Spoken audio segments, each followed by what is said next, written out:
Chapter 69. The Inquiry M. De Villefort kept the promise he had made to Madame Danglars, to endeavor to find out how the Count of Monte Cristo had discovered the history of the house at Auteuil. He wrote the same day for the required information to M. de Beauville, who, from having been an inspector of prisons, was promoted to a high office in the police, and the latter begged for 2 days' time to ascertain exactly who would be most likely to give him full particulars. At the end of the second day M. de Villefort received the following note. The person called the Count of Monte Cristo is an intimate acquaintance of Lord Wilmore, a rich foreigner, who is sometimes seen in Paris and who is there at this moment. He is also known to the Abbé Busoni, a Sicilian priest of high repute in the East, where he has done much good. De Villefort replied by ordering the strictest inquiries to be made respecting these 2 persons. His orders were executed, and the following evening he received these details. The abbé, who was in Paris only for a month, inhabited a small 2-storied house behind St. Sulpice. There were 2 rooms on each floor, and he was the only tenant. The 2 lower rooms consisted of a dining room with a table, chairs, and sideboard of walnut, and a wainscoted parlor without ornaments, carpet, or timepiece. It was evident that the abbé limited himself to objects of strict necessity. He preferred to use the sitting room upstairs, which was more library than parlor, and was furnished with theological books and parchments, in which he delighted to bury himself for months at a time, according to his valet de chambre. His valet looked at the visitors through a sort of wicket, and if their faces were unknown to him or displeased him, he replied that the abbé was not in Paris, an answer which satisfied most persons, because the abbé was known to be a great traveler. Besides, whether at home or not, whether in Paris or Cairo, the abbé always left something to give away, which the valet distributed through this wicket in his master's name. The other room near the library was a bedroom. A bed without curtains, for armchairs, and a couch, covered with yellow Utrecht velvet, composed with a prie-dieu all its furniture. Lord Wilmore resided in Rue Fontaine-Saint-Georges. He was one of those English tourists who consume a large fortune in traveling. He hired the apartment in which he lived furnished, passed only a few hours in the day there, and rarely slept there. One of his peculiarities was never to speak a word of French, which he however wrote with great facility. The day after this important information had been given to the king's attorney, a man alighted from a carriage at the corner of the Rue Pharaon, and rapping at an olive-green door, asked if the Abbé Busoni were within. "No, he went out early this morning," replied the valet. "I might not always be content with that answer," replied the visitor, "for I come from one to whom everyone must be at home. But have the kindness to give the Abbé Busoni—" "I told you he was not at home," repeated the valet. "Then on his return give him that card and this sealed paper. Will he be at home at 8 o'clock this evening?" "Doubtless, unless he is at work, which is the same as if he were out." "I will come again at that time," replied the visitor, who then retired. At the appointed hour the same man returned in the same carriage, which, instead of stopping this time at the end of the Rue Pharaon, drove up to the green door. He knocked, and it opened immediately to admit him. From the signs of respect the valet paid him, he saw that his note had produced a good effect. "Is the abbé at home?" asked he. "Yes, he is at work in his library, but he expects you, sir," replied the valet.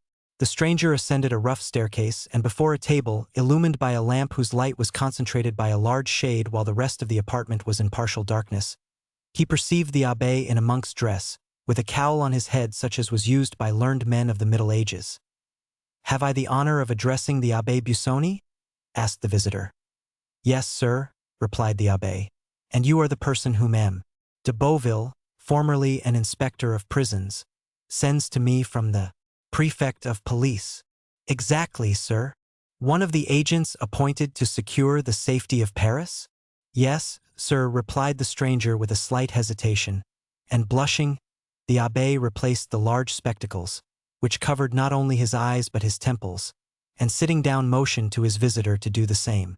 "I am at your service, sir," said the abbé with a marked Italian accent. "The mission with which I am charged, sir," replied the visitor, speaking with hesitation, "is a confidential one on the part of him who fulfills it, and him by whom he is employed." The abbé bowed. "Your probity," replied the stranger, "is so well known to the prefect that he wishes as a magistrate to ascertain from you some particulars connected with the public safety, to ascertain which I am deputed to see you. It is hoped that no ties of friendship or humane consideration will induce you to conceal the truth. Provided, sir, the particulars you wish for do not interfere with my scruples or my conscience. I am a priest, sir, and the secrets of confession, for instance, must remain between me and God, and not between me and human justice. Do not alarm yourself, monsieur. We will duly respect your conscience. At this moment the abbé pressed down his side of the shade and so raised it on the other, throwing a bright light on the stranger's face, while his own remained obscured.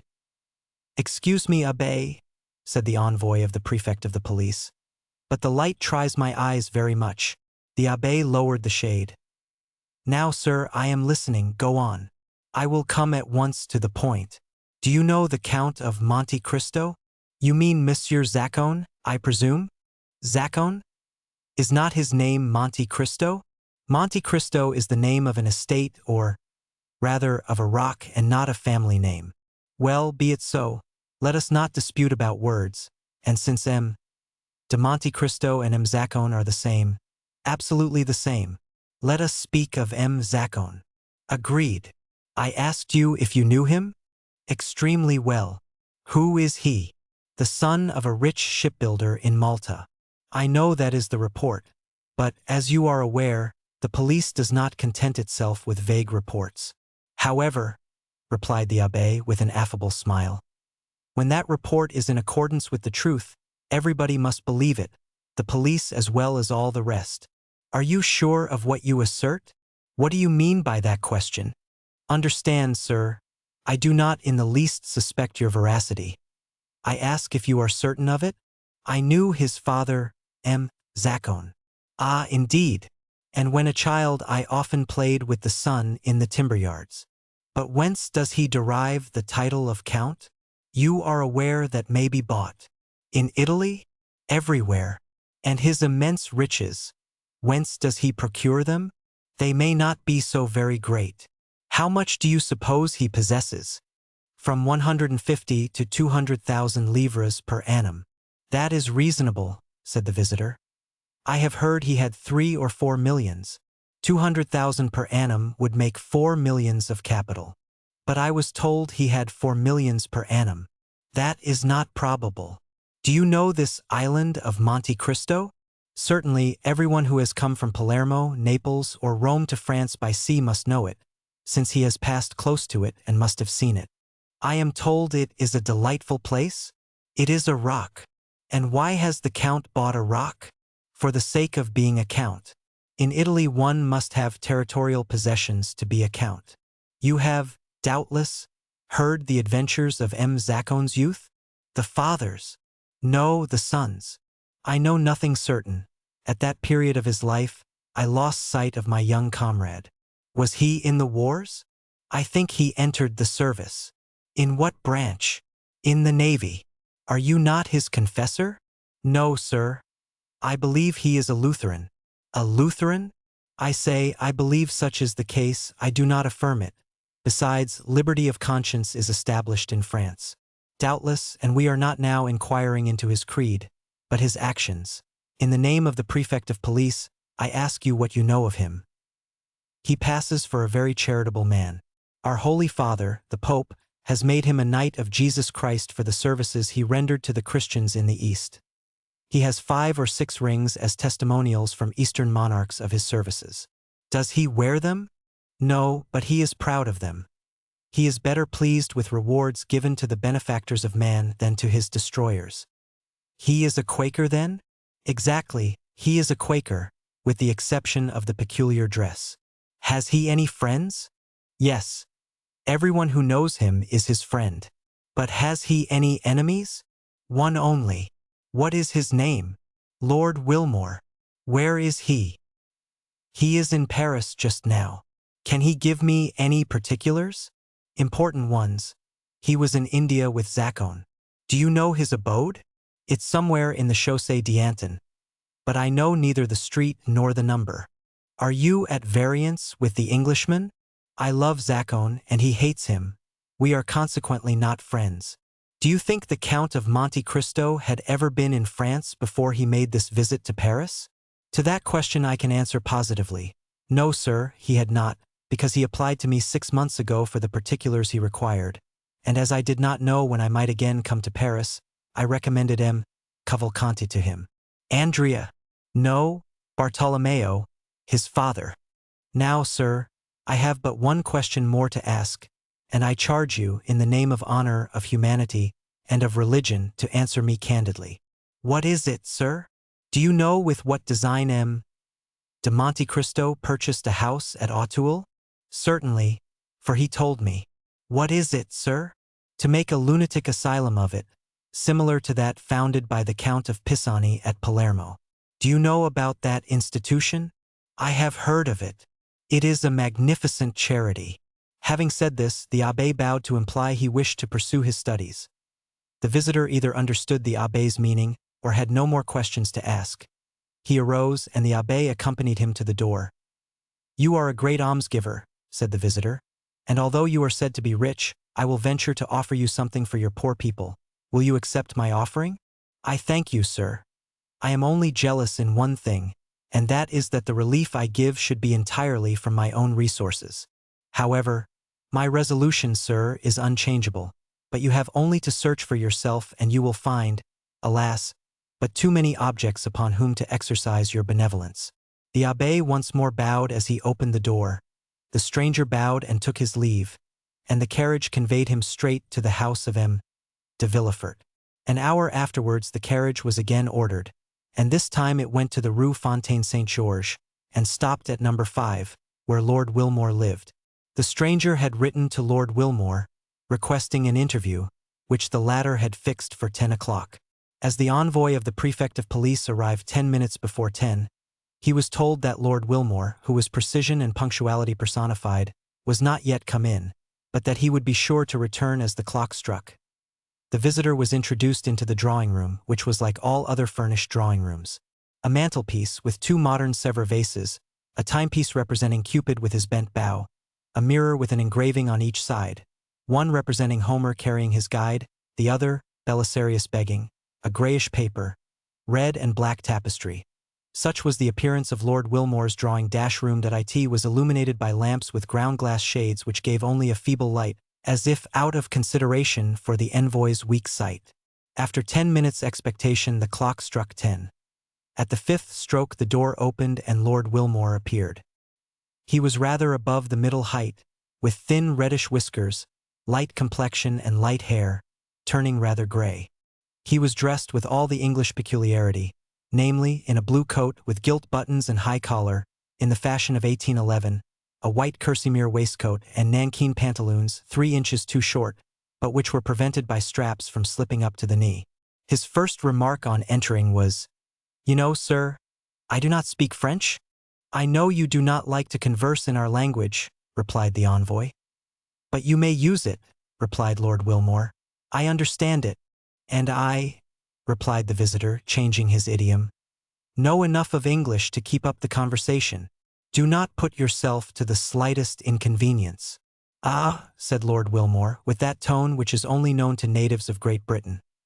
The envoy presented his letter of introduction, which the latter read with English coolness, and having finished, "I understand," said he, "perfectly."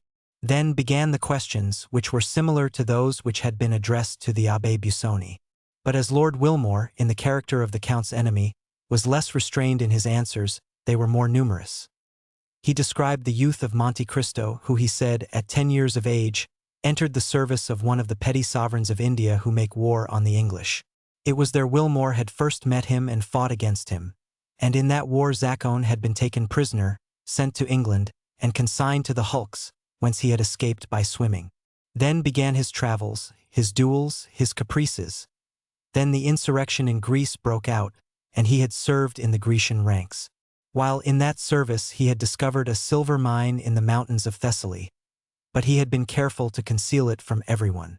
After the Battle of Navarino, when the Greek government was consolidated, he asked of King Otho a mining grant for that district, which was given him. Hence that immense fortune, which, in Lord Wilmore's opinion, possibly amounted to 1 or 2 millions per annum, a precarious fortune which might be momentarily lost by the failure of the mine. "But," asked the visitor, "do you know why he came to France?" "He is speculating in railways," said Lord Wilmore. "And as he is an expert chemist and physicist, he has invented a new system of telegraphy, which he is seeking to bring to perfection." "How much does he spend yearly?" asked the prefect. "Not more than 500,000 or 600,000 francs," said Lord Wilmore. "He is a miser." Hatred evidently inspired the Englishman, who, knowing no other reproach to bring on the Count, accused him of avarice. "Do you know his house at Auteuil?" "Certainly." "What do you know respecting it?" "Do you wish to know why he bought it?" "Yes." "The Count is a speculator who will certainly ruin himself in experiments. He supposes there is, in the neighborhood of the house, he has bought a mineral spring equal to those at Bagner's, Luchen, and Cauteret's. He is going to turn his house into a bad house, as the Germans term it. He has already dug up all the garden 2 or 3 times to find the famous spring, and, being unsuccessful, he will soon purchase all the contiguous houses. Now, as I dislike him and hope his railway, his electric telegraph, or his search for baths, will ruin him, I am watching for his discomfiture, which must soon take place." "What was the cause of your quarrel?" "When he was in England, he seduced the wife of one of my friends." "Why do you not seek revenge?" "I have already fought 3 duels with him," said the Englishman. "The first with the pistol, the second with the sword, and the third with the saber." "And what was the result of those duels?" "The first time he broke my arm. The second, he wounded me in the breast. And the third time, made this large wound." The Englishman turned down his shirt collar and showed a scar, whose redness proved it to be a recent one. "So that, you see, there is a deadly feud between us." "But," said the envoy, "you do not go about it in the right way to kill him, if I understand you correctly." "Ah," said the Englishman, "I practice shooting every day, and every other day Grazier comes to my house." This was all the visitor wished to ascertain, or, rather, all the Englishman appeared to know. The agent arose, and having bowed to Lord Wilmore, who returned his salutation with the stiff politeness of the English, he retired. Lord Wilmore, having heard the door close after him, returned to his bedroom, where with one hand he pulled off his light hair, his red whiskers, his false jaw, and his wound, to resume the black hair, dark complexion, and pearly teeth of the Count of Monte Cristo. It was M. de Villefort, and not the prefect, who returned to the house of M. de Villefort. The procureur felt more at ease, although he had learned nothing really satisfactory, and, for the first time since the dinner party at Auteuil, he slept soundly. Chapter 70. The ball was in the warmest days of July, when in due course of time the Saturday arrived upon which the ball was to take place at M. de Morcerf's. It was 10 o'clock at night. The branches of the great trees in the garden of the Count's house stood out boldly against the azure canopy of heaven, which was studded with golden stars, but where the last fleeting clouds of a vanishing storm yet lingered from the apartments on the ground floor might be heard the sound of music, with the whirl of the waltz and gallop, while brilliant streams of light shone through the openings of the Venetian blinds. At this moment the garden was only occupied by about 10 servants, who had just received orders from their mistress to prepare the supper, the serenity of the weather continuing to increase. Until now, it had been undecided whether the supper should take place in the dining room, or under a long tent erected on the lawn, but the beautiful blue sky, studded with stars, had settled the question in favor of the lawn. The gardens were illuminated with colored lanterns, according to the Italian custom, and, as is usual in countries where the luxuries of the table, the rarest of all luxuries in their complete form, are well understood, the supper table was loaded with wax lights and flowers. 30297 At the time the Countess of Morcerf returned to the rooms, after giving her orders, many guests were arriving, more attracted by the charming hospitality of the Countess than by the distinguished position of the Count. For, owing to the good taste of Mercédès, one was sure of finding some devices at her entertainment worthy of describing, or even copying in case of need. Madame Danglars, in whom the events we have related had caused deep anxiety, had hesitated about going to Madame de Morcerf's, when during the morning her carriage happened to meet that of Villefort. The latter made a sign, and when the carriages had drawn close together, said, "You are going to Madame de Morcerf's, are you not?" "No," replied Madame Danglars. "I am too ill." "You are wrong," replied Villefort significantly. "It is important that you should be seen there." "Do you think so?" asked the Baroness. "I do." In that case I will go. And the two carriages passed on towards their different destinations. Madame Danglars therefore came, not only beautiful in person, but radiant with splendor. She entered by one door at the time when Mercédès appeared at the door. The Countess took Albert to meet Madame Danglars. He approached, paid her some well-merited compliments on her toilet, and offered his arm to conduct her to a seat. Albert looked around him. "You are looking for my daughter?" said the Baroness, smiling. "I confess it," replied Albert. "Could you have been so cruel as not to bring her? Calm yourself. She has met Mademoiselle de Villefort and has taken her arm. See, they are following us, both in white dresses, one with a bouquet of camellias, the other with one of myosotis. But tell me, well, what do you wish to know? Will not the Count of Monte Cristo be here tonight?" 17, replied Albert. "What do you mean?" "I only mean that the Count seems the rage," replied the Viscount, smiling, "and that you are the 17th person that has asked me the same question. The Count is in fashion. I congratulate him upon it. And have you replied to everyone as you have to me? Ah, to be sure, I have not answered you. Be satisfied, we shall have this lion. We are among the privileged ones. Were you at the opera yesterday?" "No, he was there." "Ah, indeed? And did the eccentric person commit any new originality? Can he be seen without doing so?" Elssler was dancing in Le Diable Boiteux. The Greek princess was in ecstasies. After the cachucha he placed a magnificent ring on the stem of a bouquet and threw it to the charming danseuse, who, in the third act, to do honor to the gift, reappeared with it on her finger. "And the Greek princess, will she be here?" "No, you will be deprived of that pleasure. Her position in the Count's establishment is not sufficiently understood. Wait. Leave me here, and go and speak to Madame de Villefort, who is trying to attract your attention." Albert bowed to Madame Danglars and advanced towards Madame de Villefort, whose lips opened as he approached. "I wager anything," said Albert, interrupting her, "that I know what you were about to say." "Well, what is it? If I guess rightly, will you confess it?" "Yes." "On your honor?" "On my honor." "You were going to ask me if the Count of Monte Cristo had arrived, or was expected." "Not at all. It is not of him that I am now thinking. I was going to ask you if you had received any news of Monsieur Franz." "Yes, yesterday." "What did he tell you?" "That he was leaving at the same time as his letter." "Well, now then, the Count?" "The Count will come, of that you may be satisfied." "You know that he has another name besides Monte Cristo?" "No, I did not know it." "Monte Cristo is the name of an island, and he has a family name." "I never heard it." "Well, then, I am better informed than you. His name is Zacone." "It is possible." "He is a Maltese." "That is also possible." "The son of a shipowner." "Really, you should relate all this aloud. You would have the greatest success." "He served in India, discovered a mine in Thessaly, and comes to Paris to establish a mineral water cure at Auteuil." "Well, I'm sure," said Morcerf. "This is indeed news. Am I allowed to repeat it?" "Yes, but cautiously. Tell one thing at a time, and do not say I told you." "Why so?" "Because it is a secret just discovered." "By whom?" "The police." "Then the news originated at the prefect's last night. Paris, you can understand, is astonished at the sight of such unusual splendor, and the police have made inquiries. Well, well, nothing more is wanting than to arrest the Count as a vagabond, on the pretext of his being too rich.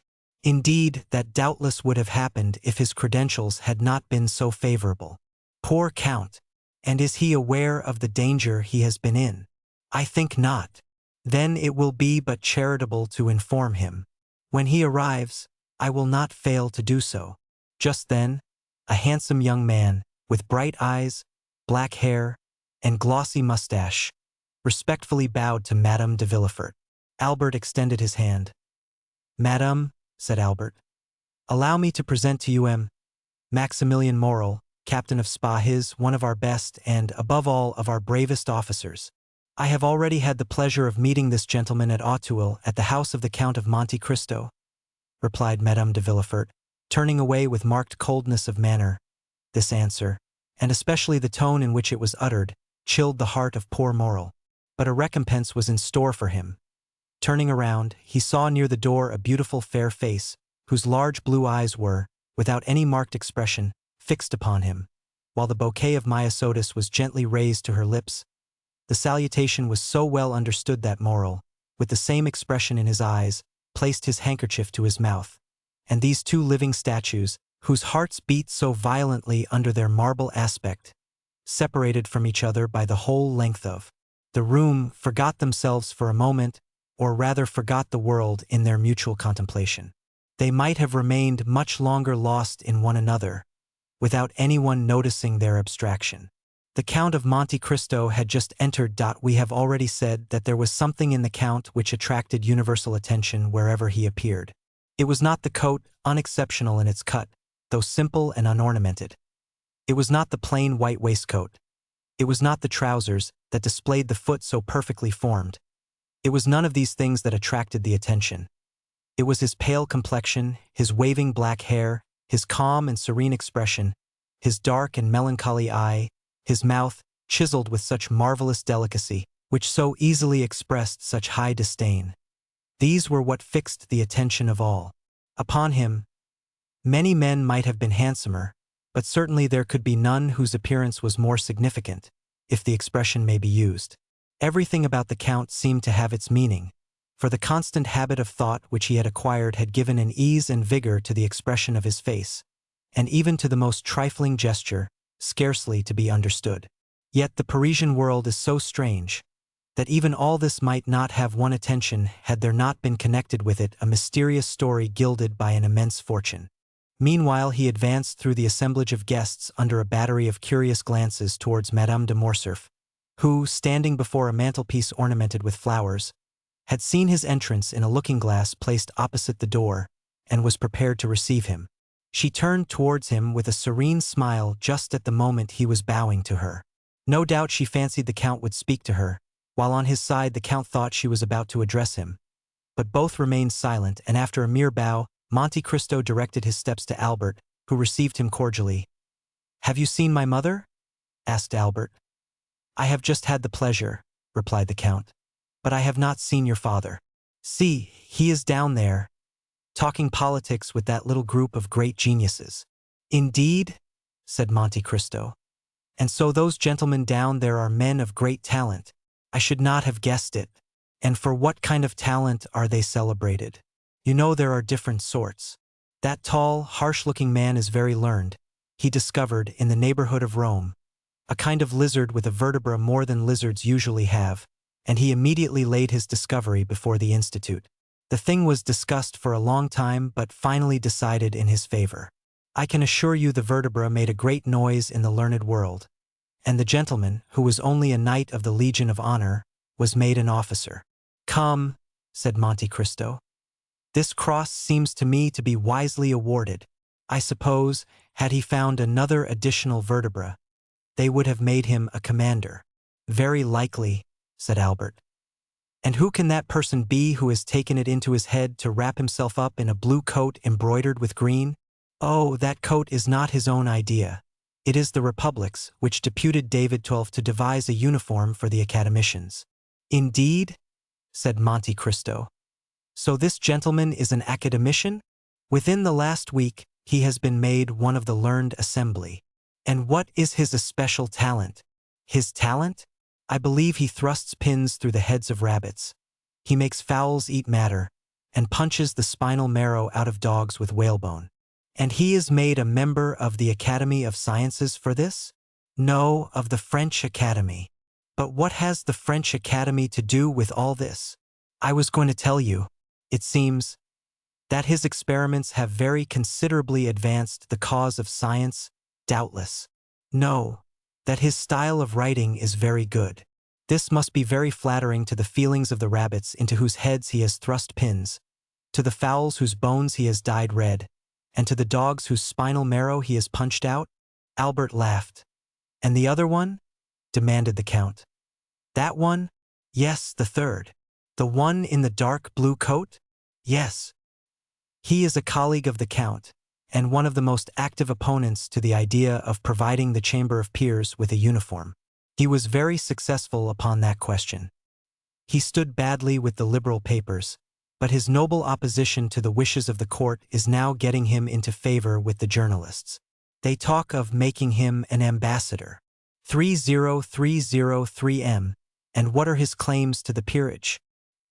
He has composed 2 or 3 comic operas, written 4 or 5 articles in the Siècle, and voted 5 or 6 years on the ministerial side. Bravo, Viscount, said Monte Cristo, smiling. You are a delightful cicerone, and now you will do me a favor, will you not? What is it? Do not introduce me to any of these gentlemen, and should they wish it, you will warn me. Just then the Count felt his arm pressed. He turned round. It was Danglars. Ah, is it you, Baron? Said he. Why do you call me Baron? Said Danglars. You know that I care nothing for my title.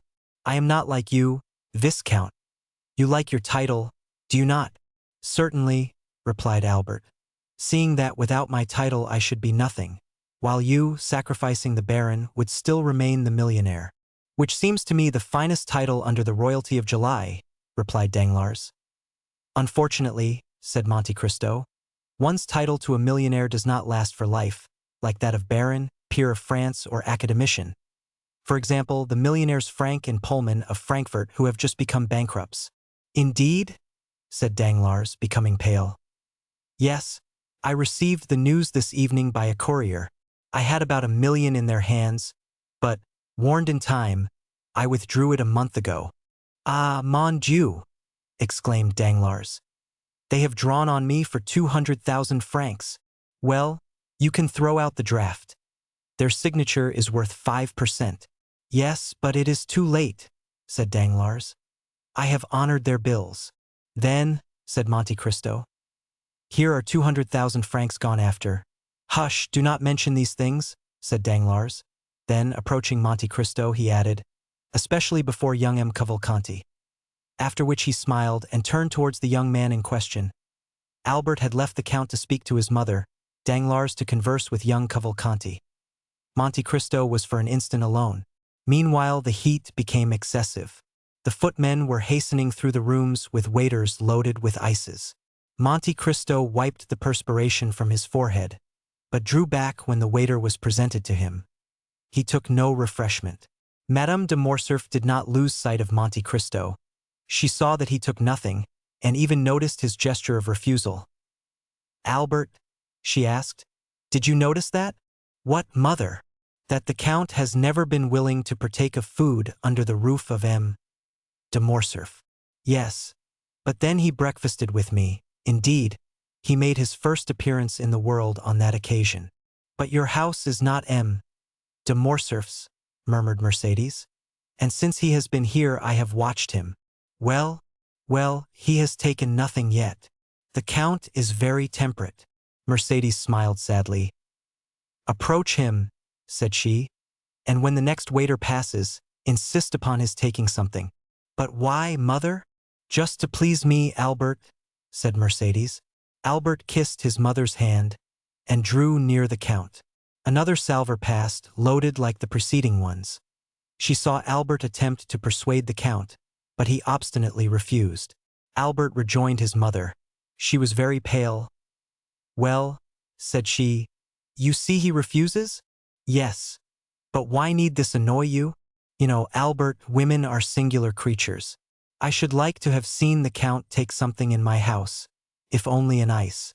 Perhaps he cannot reconcile himself to the French style of living, and might prefer something else. Oh no, I have seen him eat of everything in Italy.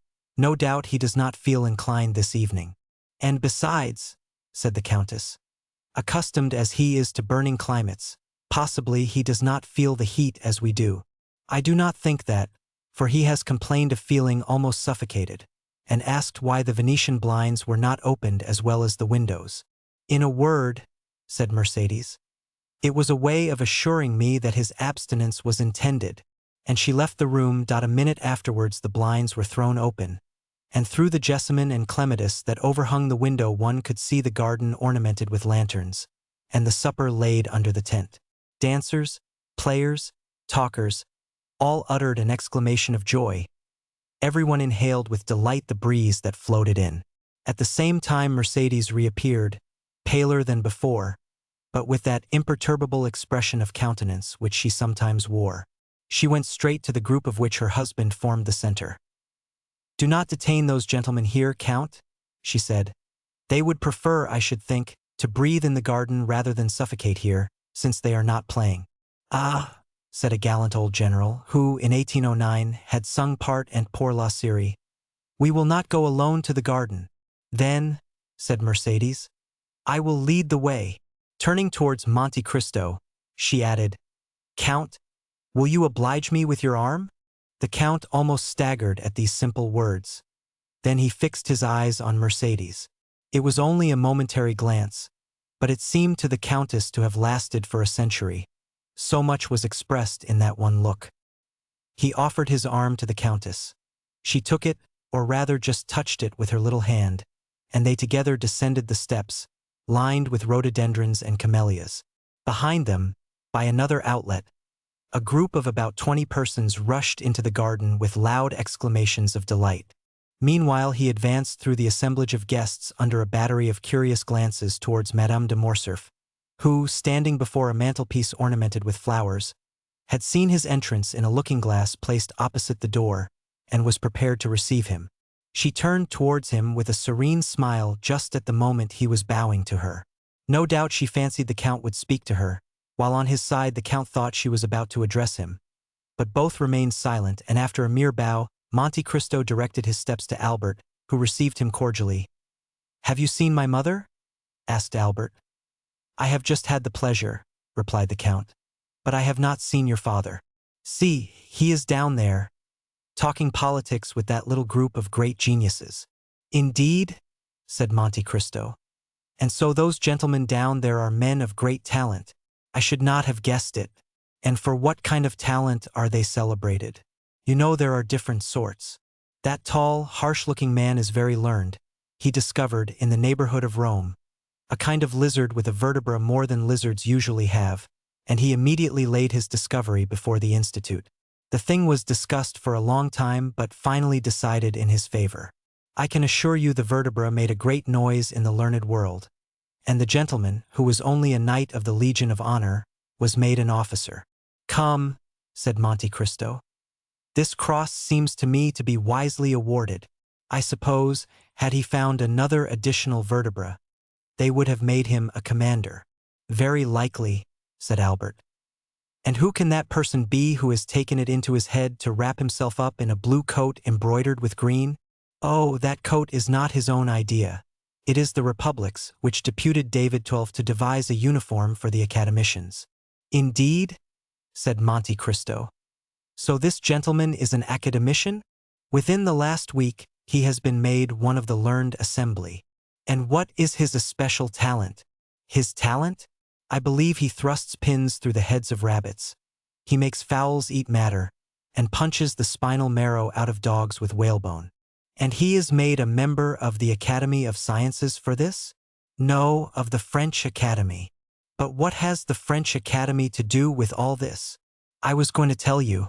It seems that his experiments have very considerably advanced the cause of science, doubtless. No, that his style of writing is very good. This must be very flattering to the feelings of the rabbits into whose heads he has thrust pins, to the fowls whose bones he has dyed red, and to the dogs whose spinal marrow he has punched out." Albert laughed. "And the other one?" demanded the Count. "That one? Yes, the third. The one in the dark blue coat? Yes. He is a colleague of the Count, and one of the most active opponents to the idea of providing the Chamber of Peers with a uniform. He was very successful upon that question. He stood badly with the liberal papers, but his noble opposition to the wishes of the court is now getting him into favor with the journalists. They talk of making him an ambassador. 30303M, and what are his claims to the peerage? He has composed 2 or 3 comic operas, written 4 or 5 articles in the Siècle, and voted 5 or 6 years on the ministerial side.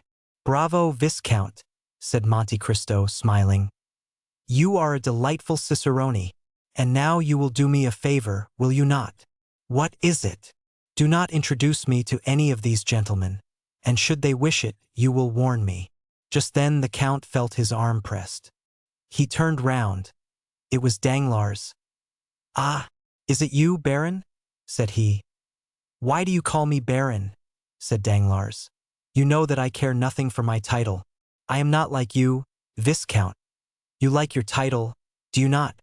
"Certainly," replied Albert, "seeing that without my title I should be nothing, while you, sacrificing the Baron, would still remain the millionaire, which seems to me the finest title under the royalty of July," replied Danglars. "Unfortunately," said Monte Cristo, "one's title to a millionaire does not last for life, like that of Baron, peer of France, or academician. For example, the millionaires Frank and Pullman of Frankfurt who have just become bankrupts." "Indeed?" said Danglars, becoming pale. "Yes, I received the news this evening by a courier. I had about $1 million in their hands, but, warned in time, I withdrew it a month ago." "Ah, mon Dieu!" exclaimed Danglars. "They have drawn on me for 200,000 francs. Well, you can throw out the draft. Their signature is worth 5%. "Yes, but it is too late," said Danglars. "I have honored their bills." "Then," said Monte Cristo, "here are 200,000 francs gone after." "Hush, do not mention these things," said Danglars. Then, approaching Monte Cristo, he added, "especially before young M. Cavalcanti." After which he smiled and turned towards the young man in question. Albert had left the Count to speak to his mother, Danglars to converse with young Cavalcanti. Monte Cristo was for an instant alone. Meanwhile the heat became excessive. The footmen were hastening through the rooms with waiters loaded with ices. Monte Cristo wiped the perspiration from his forehead, but drew back when the waiter was presented to him. He took no refreshment. Madame de Morcerf did not lose sight of Monte Cristo. She saw that he took nothing, and even noticed his gesture of refusal. "Albert," she asked, "did you notice that?" "What, mother?" "That the Count has never been willing to partake of food under the roof of M. de Morcerf." "Yes, but then he breakfasted with me. Indeed, he made his first appearance in the world on that occasion." "But your house is not M. de Morcerf's," murmured Mercédès, "and since he has been here I have watched him." "Well, well, he has taken nothing yet. The Count is very temperate." Mercédès smiled sadly. "Approach him," said she, "and when the next waiter passes, insist upon his taking something." "But why, mother?" "Just to please me, Albert," said Mercédès. Albert kissed his mother's hand and drew near the Count. Another salver passed, loaded like the preceding ones. She saw Albert attempt to persuade the Count, but he obstinately refused. Albert rejoined his mother. She was very pale. "Well," said she, "you see he refuses?" "Yes. But why need this annoy you? You know, Albert, women are singular creatures. I should like to have seen the Count take something in my house, if only an ice. Perhaps he cannot reconcile himself to the French style of living, and might prefer something else." "Oh, no. I have seen him eat of everything in Italy. No doubt he does not feel inclined this evening. And besides," said the Countess, "accustomed as he is to burning climates, possibly he does not feel the heat as we do. I do not think that, for he has complained of feeling almost suffocated, and asked why the Venetian blinds were not opened as well as the windows." "In a word," said Mercédès, "it was a way of assuring me that his abstinence was intended," and she left the room. A minute afterwards the blinds were thrown open, and through the jessamine and clematis that overhung the window one could see the garden ornamented with lanterns, and the supper laid under the tent. Dancers, players, talkers, all uttered an exclamation of joy. Everyone inhaled with delight the breeze that floated in. At the same time Mercédès reappeared, paler than before, but with that imperturbable expression of countenance which she sometimes wore. She went straight to the group of which her husband formed the center. "Do not detain those gentlemen here, Count," she said. "They would prefer, I should think, to breathe in the garden rather than suffocate here, since they are not playing."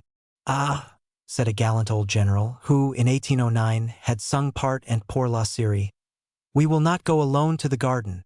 "Then," said Mercédès, "I will lead the way."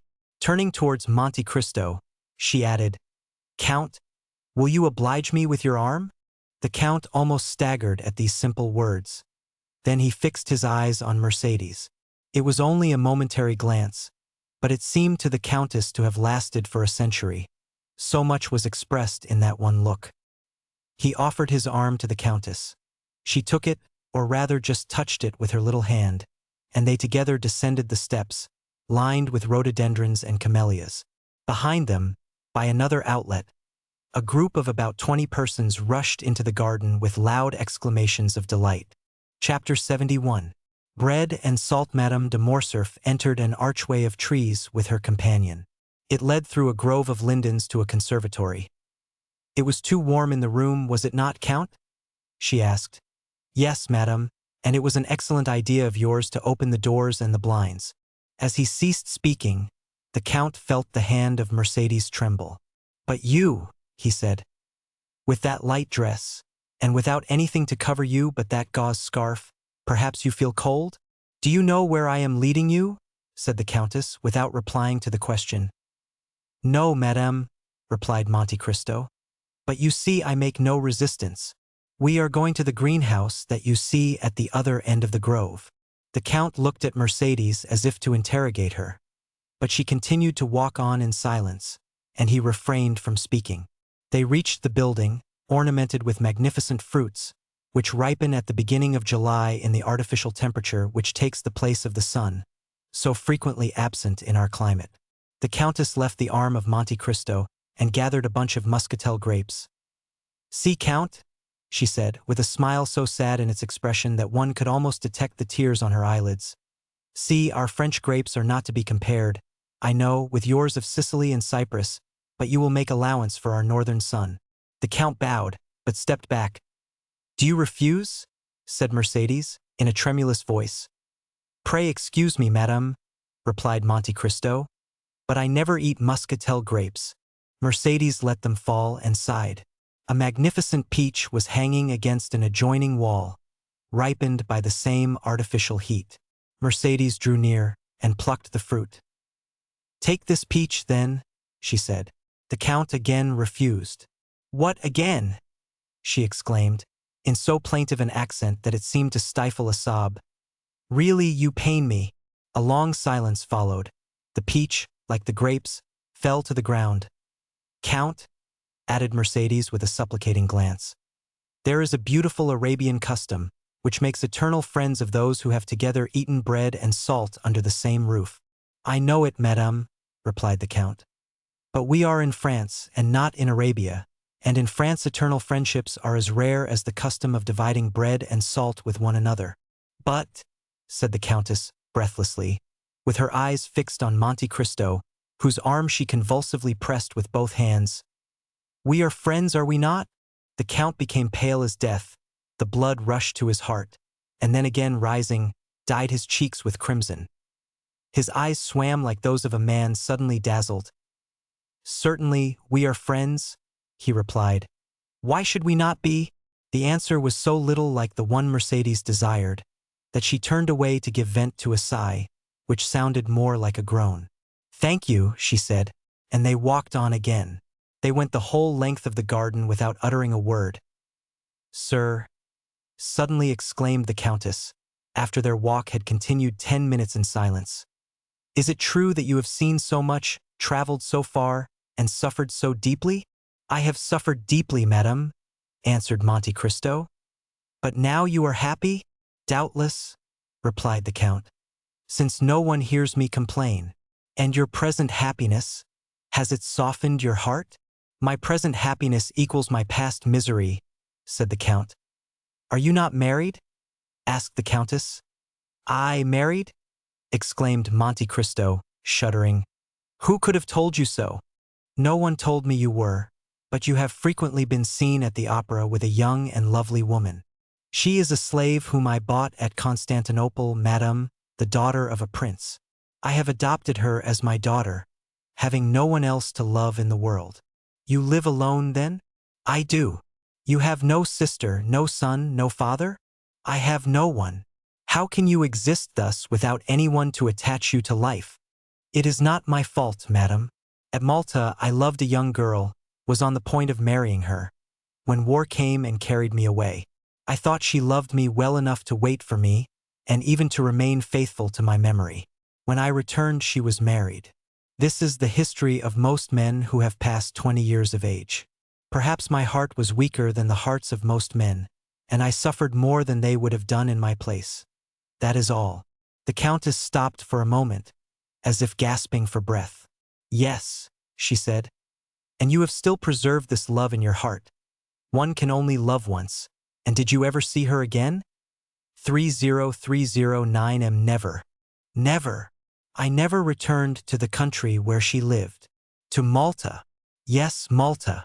She is, then, now at Malta? I think so. And have you forgiven her for all she has made you suffer? Her. Yes, but only her. Do you then still hate those who separated you? I hate them? Not at all. Why should I? The Countess placed herself before Monte Cristo, still holding in her hand a portion of the perfumed grapes. Take some, she said. Madame, I never eat muscatel grapes, replied Monte Cristo, as if the subject had not been mentioned before. The Countess dashed the grapes into the nearest thicket, with a gesture of despair. Inflexible man, she murmured. Monte Cristo remained as unmoved as if the reproach had not been addressed to him.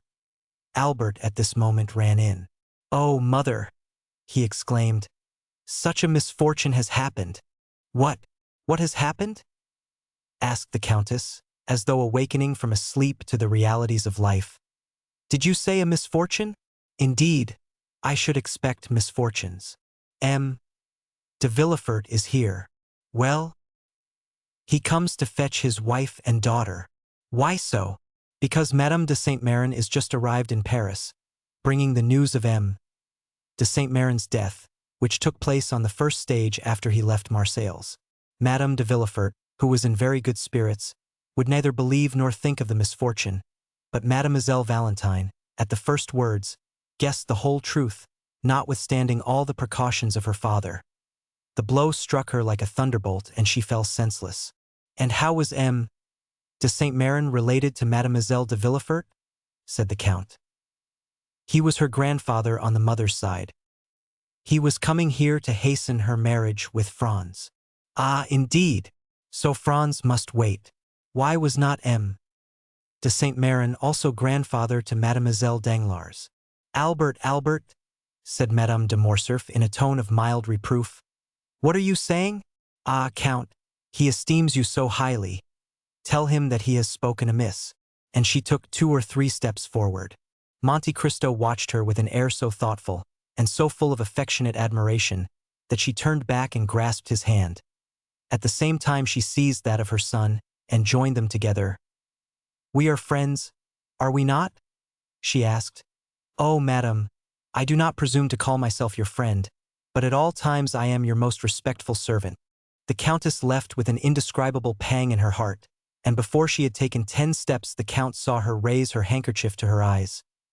"Do not my mother and you agree?" asked Albert, astonished. "On the contrary," replied the Count. "Did you not hear her declare that we were friends?" They re-entered the drawing-room, which Valentine and Madame de Villefort had just quitted. It is perhaps needless to add that Morel departed almost at the same time. Chapter 72. Madame de Saint-Méran. A gloomy scene had indeed just passed at the house of M. de Villefort. After the ladies had departed for the ball, whither all the entreaties of Madame de Villefort had failed in persuading him to accompany them, the procureur had shut himself up in his study, according to his custom, with a heap of papers calculated to alarm anyone else, but which generally scarcely satisfied his inordinate desires.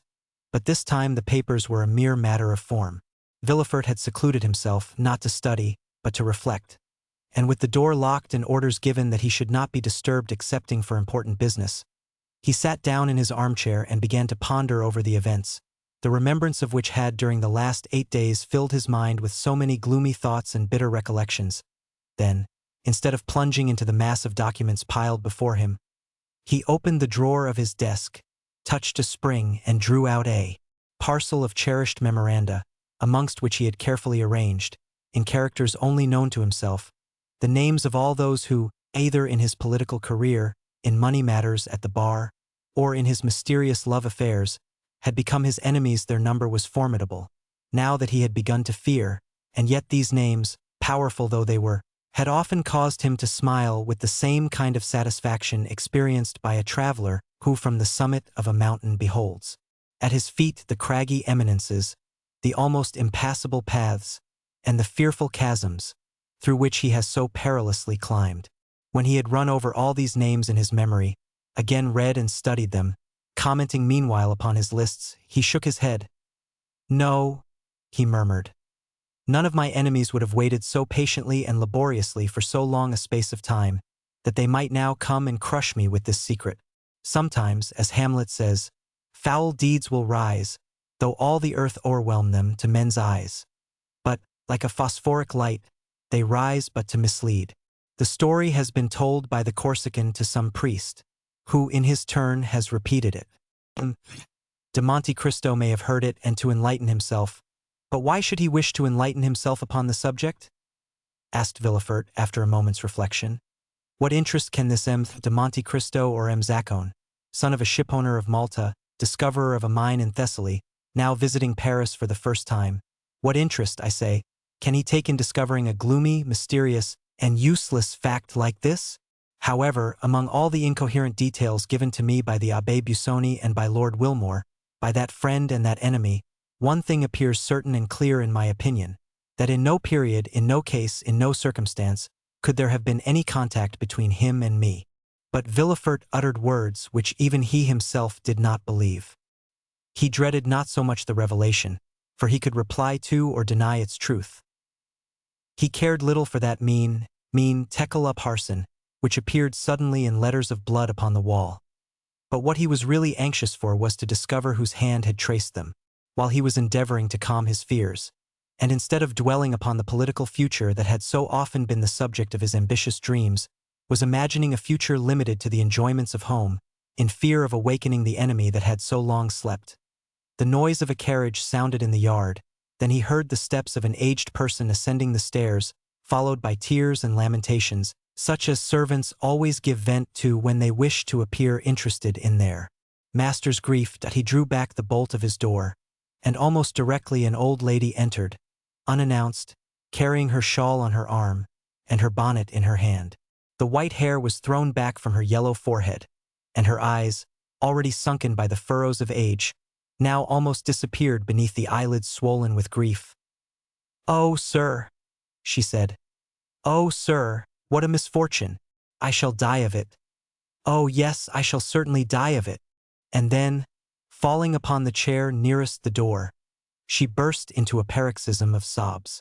The servants, standing in the doorway, not daring to approach nearer, were looking at Noirtier's old servant, who had heard the noise from his master's room, and run there also, remaining behind the others. Villefort rose and ran towards his mother-in-law, for it was she. "Why, what can have happened?"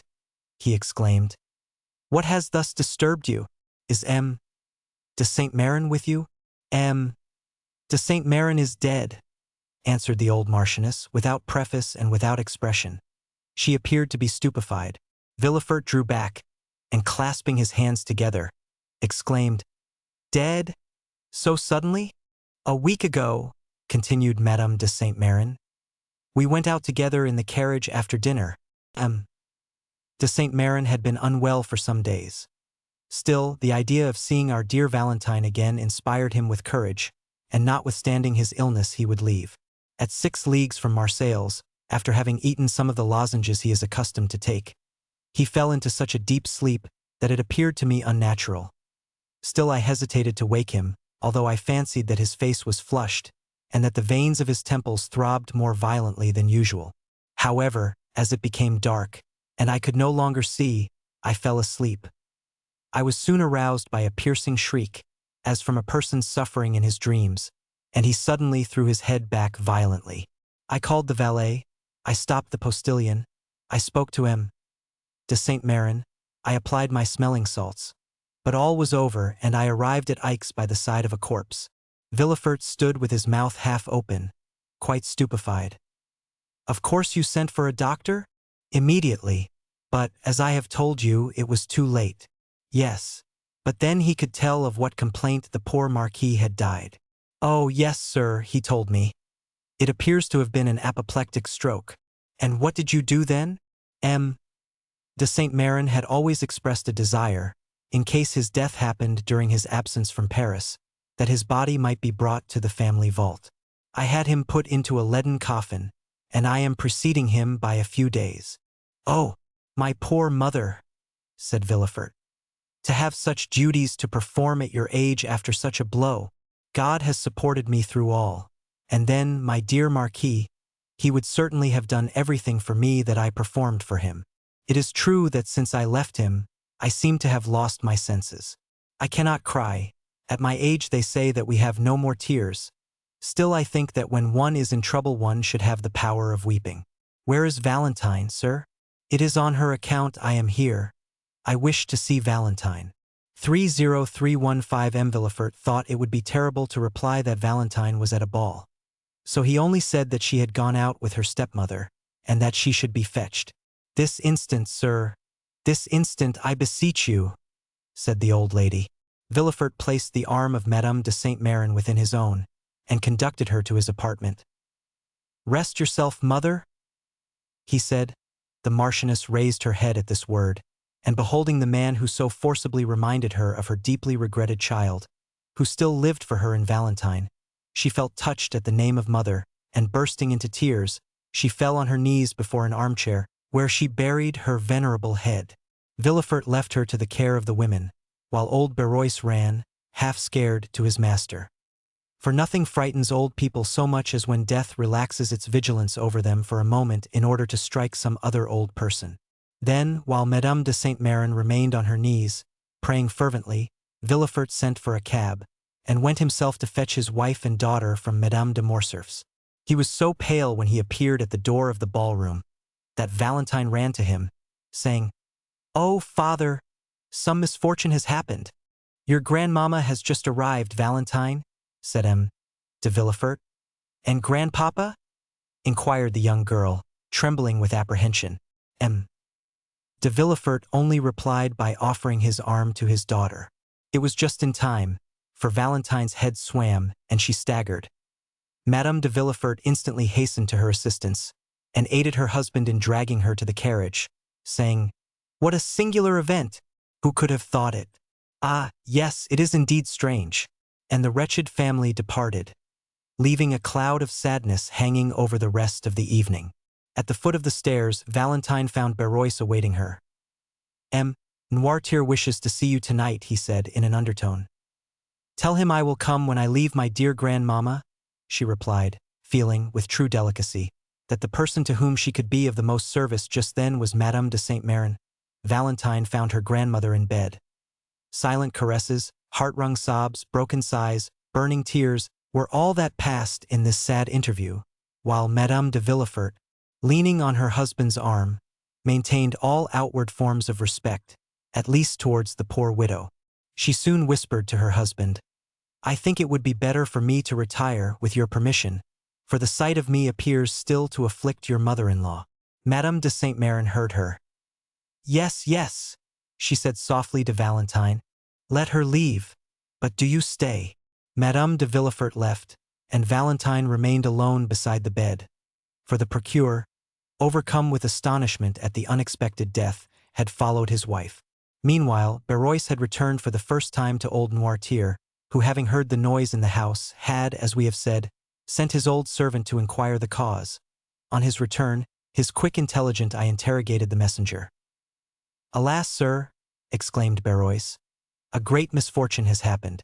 Madame de Saint-Méran has arrived, and her husband is dead." M. de Saint-Méran and Noirtier had never been on strict terms of friendship. Still, the death of one old man always considerably affects another. Noirtier let his head fall upon his chest, apparently overwhelmed and thoughtful. Then he closed one eye, in token of inquiry. Berois asked, "Mademoiselle Valentine?" Noirtier nodded his head. "She is at the ball, as you know, since she came to say goodbye to you in full dress." Noirtier again closed his left eye. Do you wish to see her? Noirtier again made an affirmative sign. Well, they have gone to fetch her, no doubt, from Madame de Morcerf's. I will await her return, and beg her to come up here. Is that what you wish for? Yes, replied the invalid. Berois, therefore, as we have seen, watched for Valentine, and informed her of her grandfather's wish. Consequently, Valentine came up to Noirtier, on leaving Madame de Saint-Méran, who in the midst of her grief had at last yielded to fatigue and fallen into a feverish sleep. Within reach of her hand they placed a small table upon which stood a bottle of orangeade, her usual beverage, and a glass. Then, as we have said, the young girl left the bedside to see him. Noirtier Valentine kissed the old man, who looked at her with such tenderness that her eyes again filled with tears, whose sources he thought must be exhausted. The old gentleman continued to dwell upon her with the same expression. Yes, yes, said Valentine. You mean that I have yet a kind grandfather left, do you not? The old man intimated that such was his meaning. Ah, yes, happily I have, replied Valentine. Without that, what would become of me? It was 1 o'clock in the morning. Berois, who wished to go to bed himself, observed that after such sad events everyone stood in need of rest. Noirtier would not say that the only rest he needed was to see his child, but wished her good night, for grief and fatigue had made her appear quite ill. The next morning she found her grandmother in bed. The fever had not abated, on the contrary her eyes glistened and she appeared to be suffering from violent nervous irritability. "Oh, dear grandmamma, are you worse?" exclaimed Valentine, perceiving all these signs of agitation. "No, my child, no," said Madame de Saint-Méran. "But I was impatiently waiting for your arrival, that I might send for your father." "My father?" inquired Valentine uneasily. "Yes, I wish to speak to him." Valentine durst not oppose her grandmother's wish, the cause of which she did not know, and an instant afterwards Villefort entered. "Sir," said Madame de Saint-Méran, without using any circumlocution, and as if fearing she had no time to lose, "you wrote to me concerning the marriage of this child?" "Yes, madame," replied Villefort. "It is not only projected but arranged. Your intended son-in-law is named M. Franz d'Épinay?" "Yes, madame." "Is he not the son of General d'Épinay who was on our side, and who was assassinated some days before the usurper returned from the island of Elba?" "The same." "Does he not dislike the idea of marrying the granddaughter of a Jacobin?" "Our civil dissensions are now happily extinguished, mother," said Villefort. M. d'Épinay was quite a child when his father died. He knows very little of M. Noirtier and will meet him, if not with pleasure, at least with indifference. "Is it a suitable match?" "In every respect." "And the young man?" "Is regarded with universal esteem." "You approve of him?"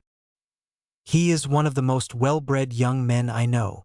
During the whole of this conversation Valentine had remained silent. "Well, sir," said Madame de Saint-Méran, after a few minutes' reflection, "I must hasten the marriage, for I have but a short time to live." "You, madame? You, dear mamma?" exclaimed M. de Villefort and Valentine at the same time. "I know what I am saying," continued the Marchioness. "I must hurry you so that, as she has no mother, she may at least have a grandmother to bless her marriage. I am all that is left to her belonging to my poor Renée, whom you have so soon forgotten, sir." "Ah, madame," said Villefort, "you forget that I was obliged to give a mother to my child." "A stepmother is never a mother, sir. But this is not to the purpose. Our business concerns Valentine. Let us leave the dead in peace." All this was said with such exceeding rapidity that there was something in the conversation that seemed like the beginning of delirium. "It shall be as you wish, madame," said Villefort, "more especially since your wishes coincide with mine, and as soon as M.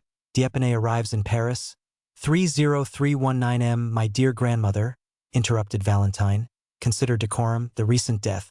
You would not have me marry under such sad auspices." "My child," exclaimed the old lady sharply, "let us hear none of the conventional objections that deter weak minds from preparing for the future. I also was married at the deathbed of my mother, and certainly I have not been less happy on that account." "Still that idea of death, madame?" said Villefort.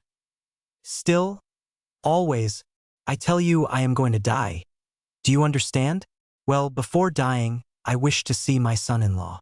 I wish to tell him to make my child happy. I wish to read in his eyes whether he intends to obey me. In fact, I will know him, I will, continued the old lady with a fearful expression, that I may rise from the depths of my grave to find him, if he should not fulfill his duty. Madam, said Villefort, you must lay aside these exalted ideas, which almost assume the appearance of madness. The dead, once buried in their graves, rise no more. And I tell you, sir, that you are mistaken. This night I have had a fearful sleep. It seemed as though my soul were already hovering over my body. My eyes, which I tried to open, closed against my will, and what will appear impossible above all to you, sir, I saw with my eyes shut, in the spot where you are now standing, issuing from that corner where there is a door leading into Madame Villefort's dressing room. I saw, I tell you, silently enter a white figure. Valentine screamed. It was the fever that disturbed you, madame, said Villefort. 30321 Doubt, if you please, but I am sure of what I say. I saw a white figure, and as if to prevent my discrediting the testimony of only one of my senses, I heard my glass removed, the same which is there now on the table. Oh, dear mother, it was a dream. So little was it a dream, that I stretched my hand towards the bell. But when I did so, the shade disappeared. My maid then entered with a light. But she saw no one? Phantoms are visible to those only who ought to see them. It was the soul of my husband. Well, if my husband's soul can come to me, why should not my soul reappear to guard my granddaughter? The tie is even more direct, it seems to me. Oh, madam, said Villefort, deeply affected, in spite of himself. Do not yield to those gloomy thoughts. You will long live with us, happy, loved, and honored, and we will make you forget. Never, never, never, said the Marchioness. When does M. d'Épinay return? We expect him every moment. It is well. As soon as he arrives, inform me. We must be expeditious. And then I also wish to see a notary, that I may be assured that all our property returns to Valentine. Ah, grandmamma, murmured Valentine, pressing her lips on the burning brow. Do you wish to kill me? Oh, how feverish you are. We must not send for a notary, but for a doctor. A doctor? Said she, shrugging her shoulders. I am not ill. I am thirsty, that is all. What are you drinking, dear grandmamma? The same as usual, my dear. My glass is there on the table. Give it to me, Valentine. Valentine poured the orangeade into a glass and gave it to her grandmother with a certain degree of dread, for it was the same glass she fancied that had been touched by the spectre. The Marchioness drained the glass at a single draught, and then turned on her pillow, repeating, The notary, M. de Villefort left the room, and Valentine seated herself at the bedside of her grandmother. The poor child appeared herself to require the doctor she had recommended to her aged relative. A bright spot burned in either cheek, her respiration was short and difficult, and her pulse beat with feverish excitement. She was thinking of the despair of Maximilian, when he should be informed that Madame de Saint-Méran, instead of being an ally, was unconsciously acting as his enemy. More than once she thought of revealing all to her grandmother, and she would not have hesitated a moment if Maximilian Morrel had been named Albert de Morcerf or Raoul de Châteaurenaud. But Morrel was of plebeian extraction, and Valentine knew how the haughty Marquise de Saint-Méran despised all who were not noble.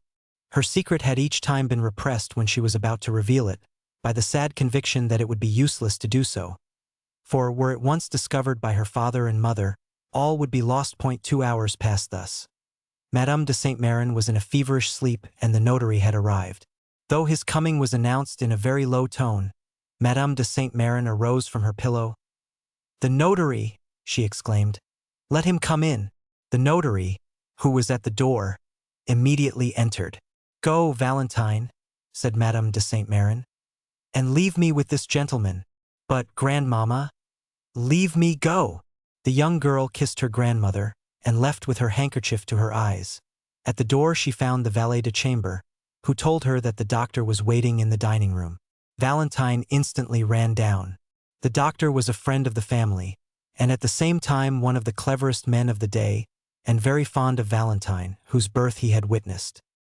He had himself a daughter about her age, but whose life was one continued source of anxiety and fear to him from her mother having been consumptive. "Oh," said Valentine, "we have been waiting for you with such impatience, dear M. d'Avrigny. But, first of all, how are Madeleine and Antoinette?" Madeleine was the daughter of M. d'Avrigny, and Antoinette his niece. M. d'Avrigny smiled sadly. "Antoinette is very well," he said, "and Madeleine tolerably so. But you sent for me, my dear child. It is not your father or Madame de Villefort who is ill. As for you, although we doctors cannot divest our patients of nerves, I fancy you have no further need of me than to recommend you not to allow your imagination to take too wide a field." Valentine colored. M.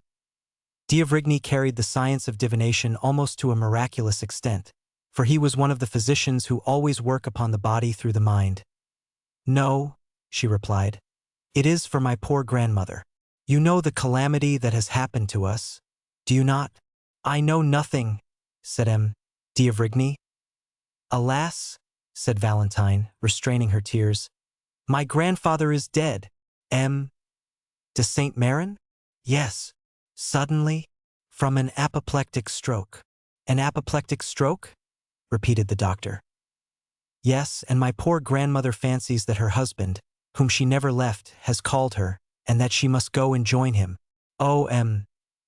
d'Avrigny, I beseech you, do something for her." "Where is she?" "In her room with the notary." "And M. Noirtier?" "Just as he was, his mind perfectly clear, but the same incapability of moving or speaking." "And the same love for you, my dear child?" "Yes," said Valentine. "He was very fond of me." "Who does not love you?" Valentine smiled sadly. "What are your grandmother's symptoms?"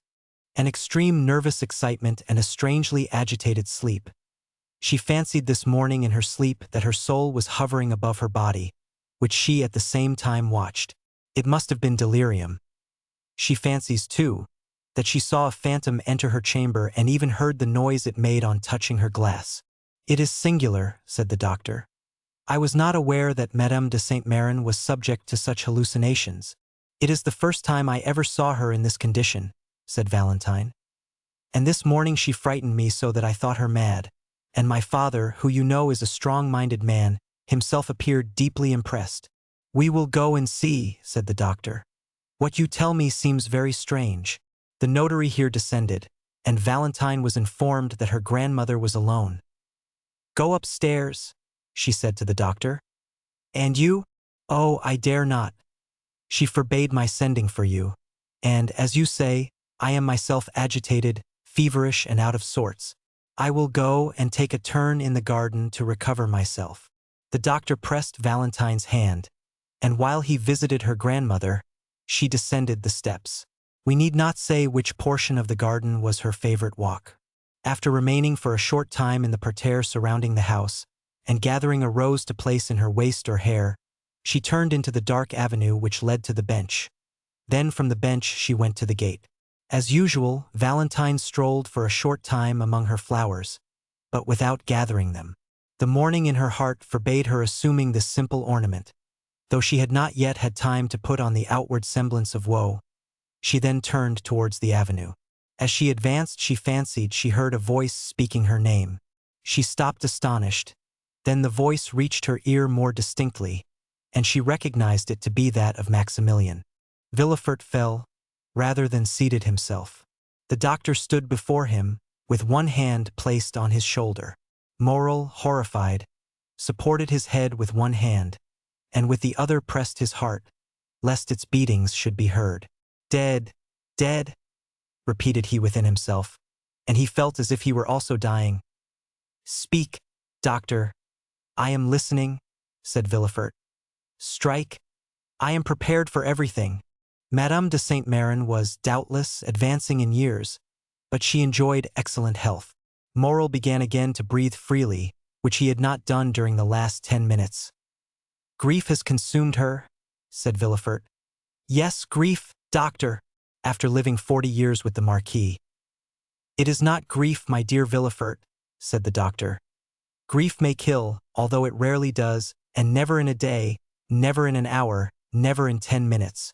Villefort answered nothing. He simply raised his head, which had been cast down before, and looked at the doctor with amazement. "Were you present during the last struggle?" asked M. d'Avrigny. "I was," replied the procureur. "You begged me not to leave. Did you notice the symptoms of the disease to which Madame de Saint-Méran has fallen a victim?" "I did." Madame de Saint-Méran had 3 successive attacks, at intervals of some minutes, each one more serious than the former. When you arrived, Madame de Saint-Méran had already been panting for breath some minutes. She then had a fit, which I took to be simply a nervous attack, and it was only when I saw her raise herself in the bed, and her limbs and neck appear stiffened, that I became really alarmed. Then I understood from your countenance there was more to fear than I had thought. This crisis past, I endeavored to catch your eye, but could not. You held her hand, you were feeling her pulse, and the second fit came on before you had turned towards me. This was more terrible than the first. The same nervous movements were repeated, and the mouth contracted and turned purple. And at the third she expired. At the end of the first attack I discovered symptoms of tetanus. You confirmed my opinion. Yes, before others, replied the doctor. But now we are alone. What are you going to say? Oh, spare me.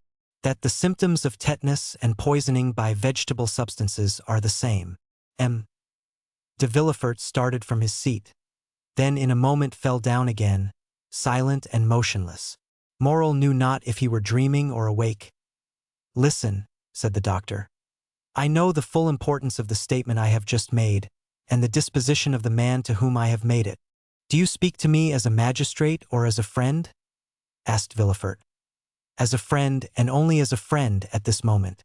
The similarity in the symptoms of tetanus and poisoning by vegetable substances is so great, that were I obliged to affirm by oath what I have now stated, I should hesitate. I therefore repeat to you, I speak not to a magistrate, but to a friend. And to that friend I say, during the 3/4 of an hour that the struggle continued, I watched the convulsions and the death of Madame de Saint-Méran, and am thoroughly convinced that not only did her death proceed from poison, but I could also specify the poison. Can it be possible? The symptoms are marked, do you see? Sleep broken by nervous spasms, excitation of the brain, torpor of the nerve centers. Madame de Saint-Méran succumbed to a powerful dose of brucine or of strychnine, which by some mistake, perhaps, has been given to her. Villefort seized the doctor's hand. Oh, it is impossible, said he. I must be dreaming. It is frightful to hear such things from such a man as you. Tell me, I entreat you, my dear doctor, that you may be deceived. Doubtless I may, but 30345M, but I do not think so. Have pity on me, doctor. So many dreadful things have happened to me lately that I am on the verge of madness. Has anyone besides me seen Madame de Saint-Méran? No.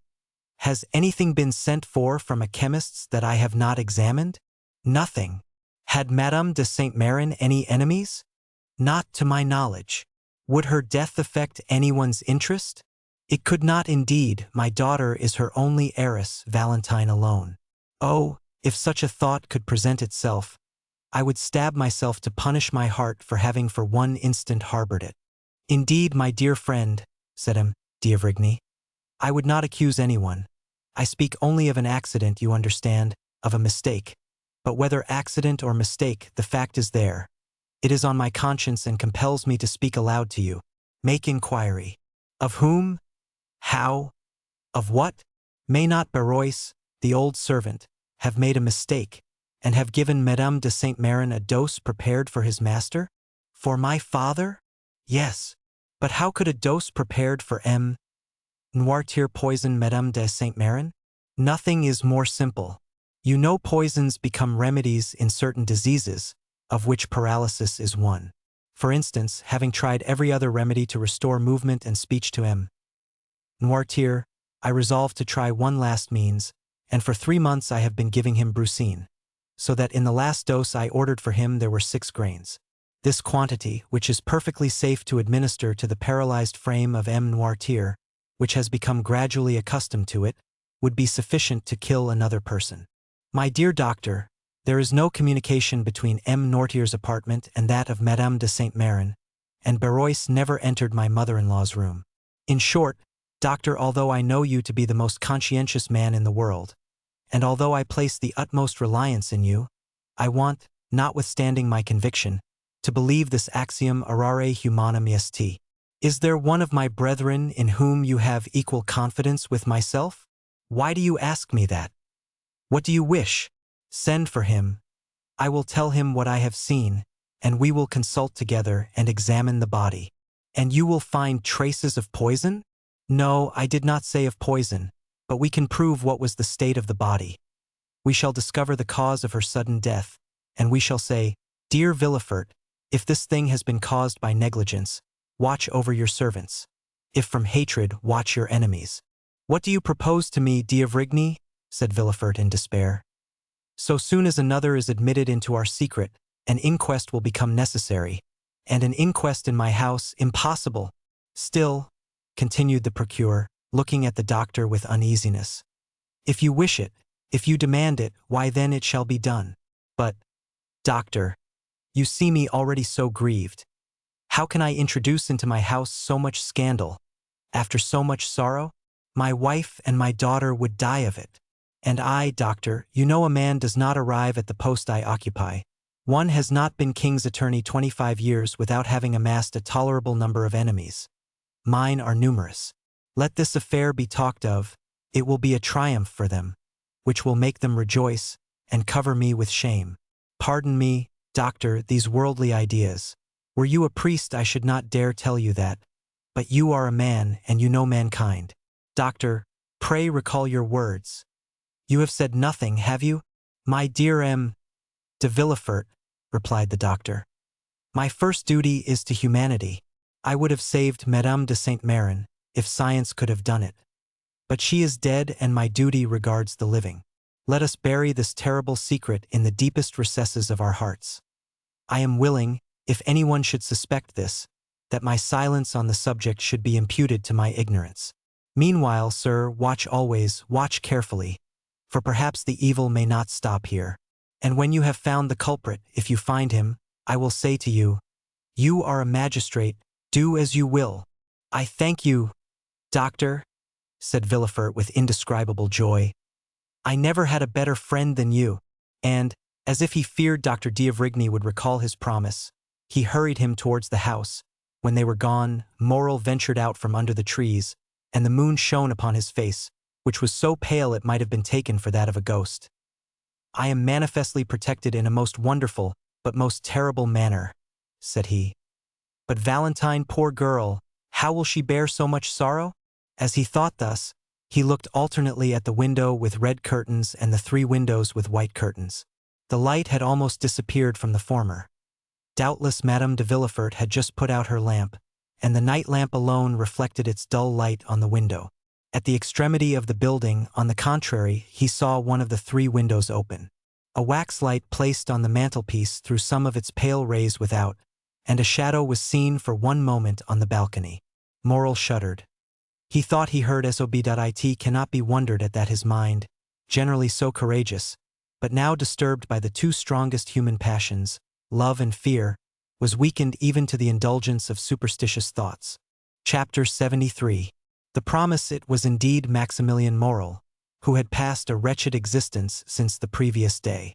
With the instinct peculiar to lovers, he had anticipated after the return of Madame de Saint-Méran and the death of the Marquis, that something would occur at M. de Villefort's in connection with his attachment for Valentine. His presentiments were realized, as we shall see, and his uneasy forebodings had goaded him pale and trembling to the gate under the chestnut trees. Valentine was ignorant of the cause of this sorrow and anxiety, and as it was not his accustomed hour for visiting her, she had gone to the spot simply by accident or perhaps through sympathy. Morrel called her, and she ran to the gate. "You here at this hour?" said she. "Yes, my poor girl," replied Morrel. "I come to bring and to hear bad tidings." "This is, indeed, a house of mourning," said Valentine. "Speak, Maximilien, although the cup of sorrow seems already full." "Dear Valentine," said Morrel, endeavoring to conceal his own emotion. "Listen, I entreat you. What I am about to say is very serious. When are you to be married?" "I will tell you all," said Valentine. From you I have nothing to conceal. This morning the subject was introduced, and my dear grandmother, on whom I depended as my only support, not only declared herself favorable to it, but is so anxious for it, that they only await the arrival of M. d'Épinay, and the following day the contract will be signed. A deep sigh escaped the young man, who gazed long and mournfully at her he loved. Alas, replied he, it is dreadful thus to hear my condemnation from your own lips. The sentence is passed, and in a few hours will be executed. It must be so, and I will not endeavor to prevent it. But, since you say nothing remains but for M. d'Épinay to arrive that the contract may be signed, and the following day you will be his, tomorrow you will be engaged to M. d'Épinay, for he came this morning to Paris. Valentine uttered a cry. I was at the house of Monte Cristo an hour since, said Morrel. We were speaking, he of the sorrow your family had experienced, and I of your grief, when a carriage rolled into the courtyard. Never, till then, had I placed any confidence in presentiments, but now I cannot help believing them, Valentine. At the sound of that carriage I shuddered. Soon I heard steps on the staircase, which terrified me as much as the footsteps of the commander did Don Juan. The door at last opened. Albert de Morcerf entered first, and I began to hope my fears were vain, when, after him, another young man advanced, and the Count exclaimed, Ah, here is the Baron Franz d'Épinay. I summoned all my strength and courage to my support. Perhaps I turned pale and trembled, but certainly I smiled. And 5 minutes after I left, without having heard one word that had passed. Poor Maximilian, murmured Valentine. Valentine, the time has arrived when you must answer me, and remember my life depends on your answer. What do you intend doing? Valentine held down her head. She was overwhelmed. Listen, said Morrel. It is not the first time you have contemplated our present position, which is a serious and urgent one. I do not think it is a moment to give way to useless sorrow. Leave that for those who like to suffer at their leisure and indulge their grief in secret. There are such in the world, and God will doubtless reward them in heaven for their resignation on earth. But those who mean to contend must not lose one precious moment, but must return immediately the blow which fortune strikes. Do you intend to struggle against our ill fortune? Tell me, Valentine, for it is that I came to know. Valentine trembled, and looked at him with amazement. The idea of resisting her father, her grandmother, and all the family had never occurred to her. What do you say, Maximilian? Asked Valentine. What do you mean by a struggle? Oh, it would be a sacrilege. What? I resist my father's order, and my dying grandmother's wish? Impossible! Morrel started. You are too noble not to understand me, and you understand me so well that you already yield, dear Maximilian. No, no. I shall need all my strength to struggle with myself and support my grief in secret, as you say. But to grieve my father, to disturb my grandmother's last moments, never. You are right, said Morrel calmly. In what a tone you speak, cried Valentine. I speak as one who admires you, mademoiselle. Mademoiselle, cried Valentine. Mademoiselle, oh selfish man. He sees me in despair, and pretends he cannot understand me. You mistake. I understand you perfectly. You will not oppose M. Villefort, you will not displease the Marchioness, and tomorrow you will sign the contract which will bind you to your husband. But, mon Dieu, tell me, how can I do otherwise? Do not appeal to me, mademoiselle. I shall be a bad judge in such a case. My selfishness will blind me, replied Morrel, whose low voice and clenched hands announced his growing desperation. What would you have proposed, Maximilian, had you found me willing to accede? It is not for me to say. You are wrong. You must advise me what to do. Do you seriously ask my advice, Valentine? Certainly, dear Maximilian, for if it is good, I will follow it. You know my devotion to you. Valentine, said Morrel, pushing aside a loose plank, give me your hand in token of forgiveness of my anger. My senses are confused, and during the last hour the most extravagant thoughts have passed through my brain. Oh, if you refuse my advice, what do you advise? Said Valentine, raising her eyes to heaven and sighing. I am free, replied Maximilian, and rich enough to support you. I swear to make you my lawful wife before my lips even shall have approached your forehead. You make me tremble, said the young girl. Follow me, said Morel. I will take you to my sister, who is worthy also to be yours.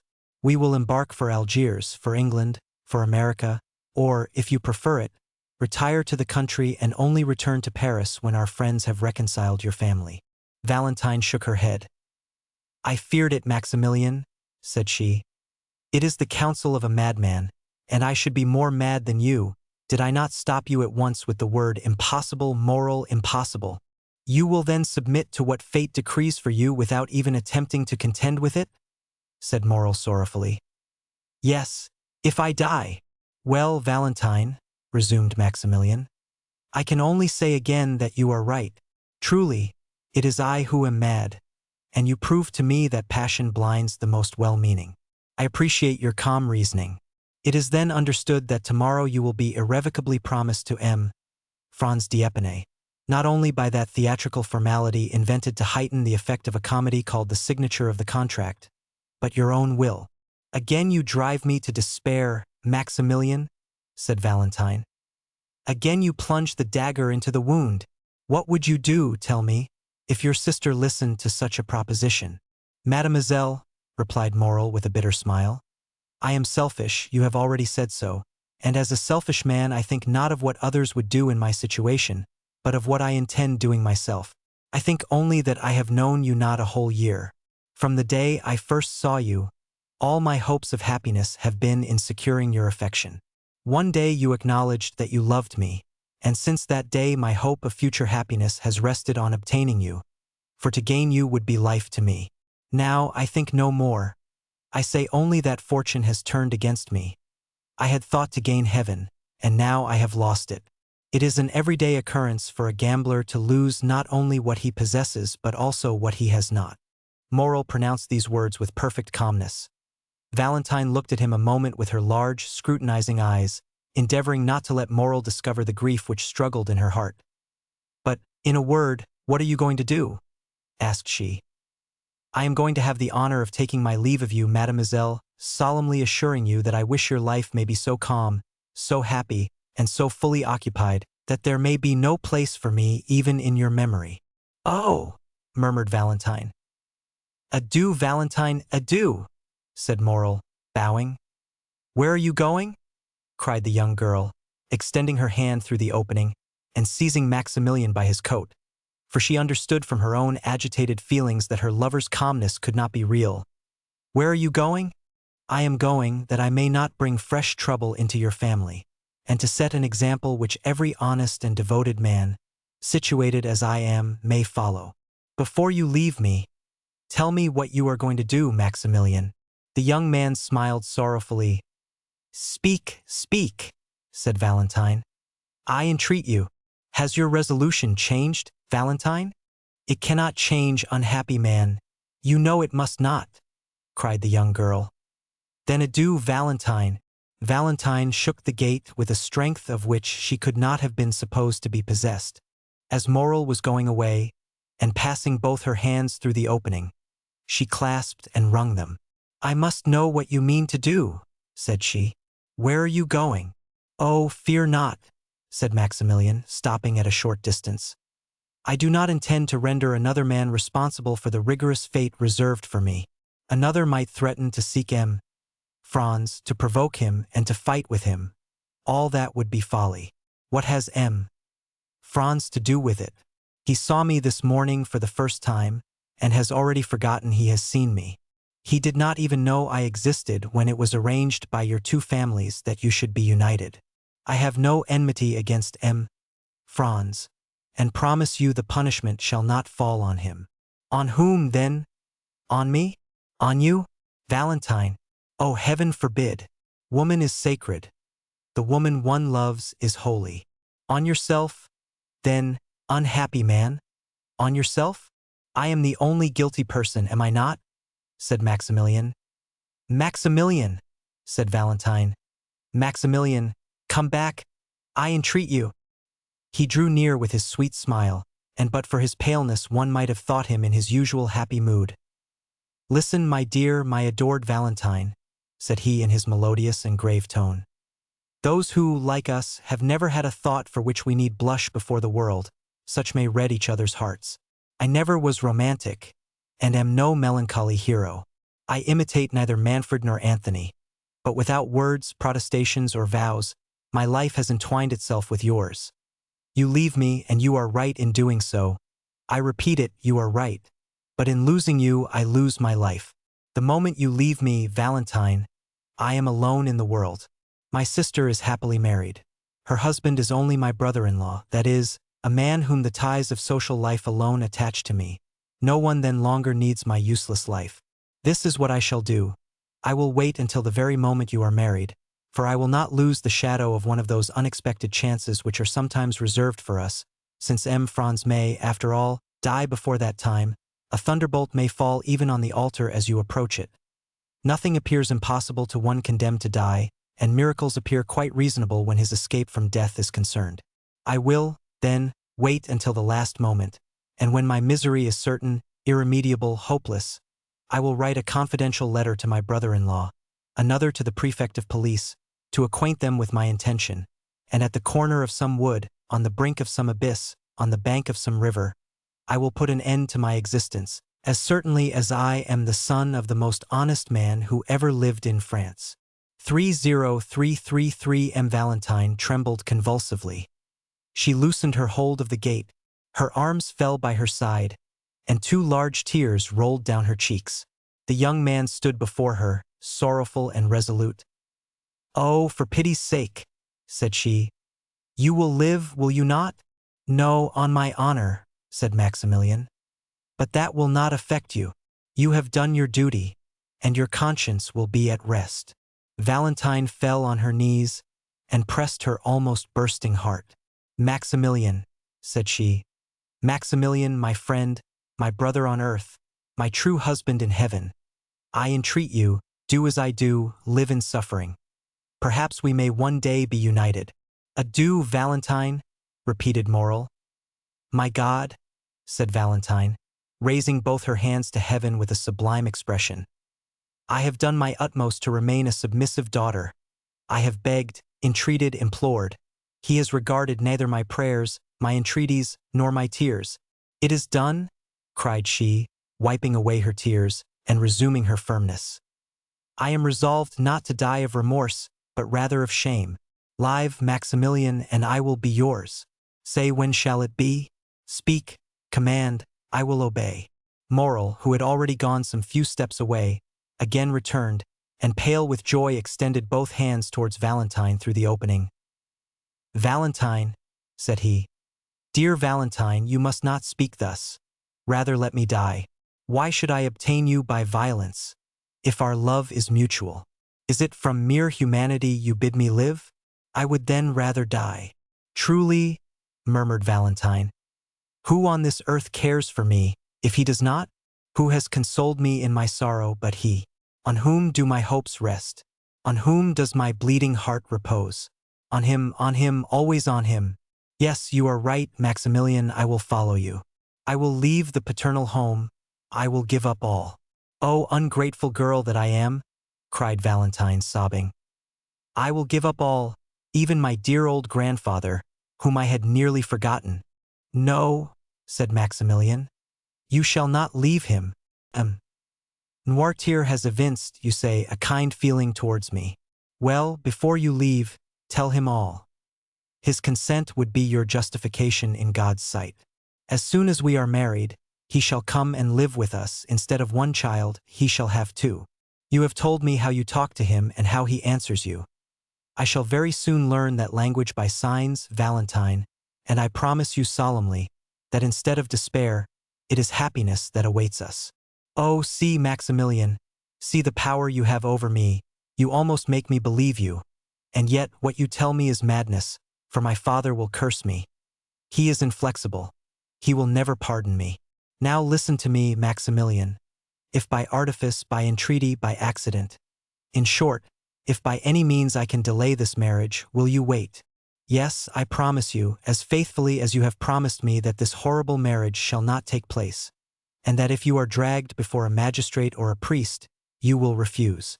I promise you by all that is most sacred to me in the world, namely, by my mother. We will wait then, said Morrel. Yes, we will wait, replied Valentine, who revived at these words. There are so many things which may save unhappy beings such as we are. I rely on you, Valentine, said Morrel. All you do will be well done. Only if they disregard your prayers, if your father and Madame de Saint-Méran insist that M. d'Épinay should be called tomorrow to sign the contract, then you have my promise, Maximilian. Instead of signing, I will go to you and we will fly. But from this moment until then, let us not tempt Providence. Let us not see each other. It is a miracle, it is a providence that we have not been discovered. If we were surprised, if it were known that we met thus, we should have no further resource. You are right, Valentine. But how shall I ascertain? From the notary M. Deschamps. I know him, and for myself I will write to you, depend on me. I dread this marriage, Maximilian, as much as you. Thank you, my adored Valentine. Thank you. That is enough. When once I know the hour, I will hasten to this spot. You can easily get over this fence with my assistance. A carriage will await us at the gate, in which you will accompany me to my sisters. Their living, retired, or mingling in society, as you wish, we shall be enabled to use our power to resist oppression, and not suffer ourselves to be put to death like sheep, which only defend themselves by sighs.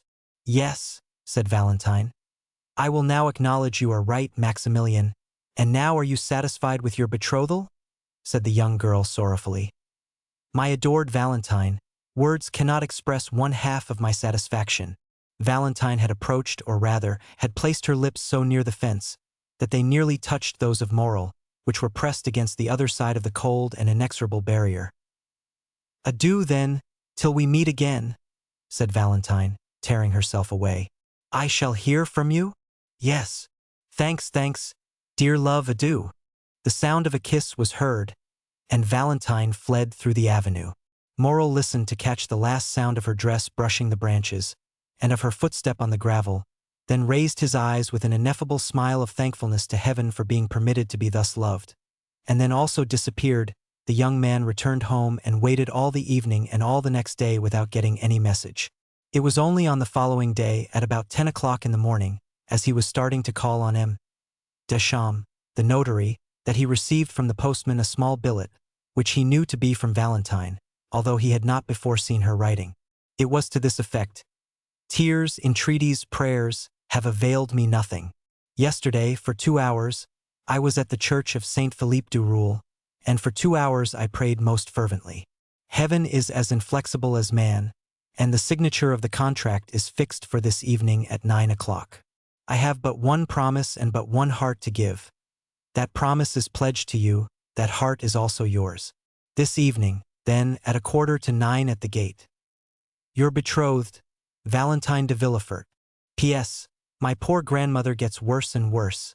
Yesterday her fever amounted to delirium. Today her delirium is almost madness. You will be very kind to me, will you not?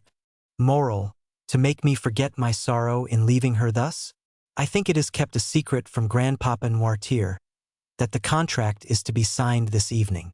Morrel went also to the notary, who confirmed the news that the contract was to be signed that evening. Then he went to call on Monte Cristo and heard still more.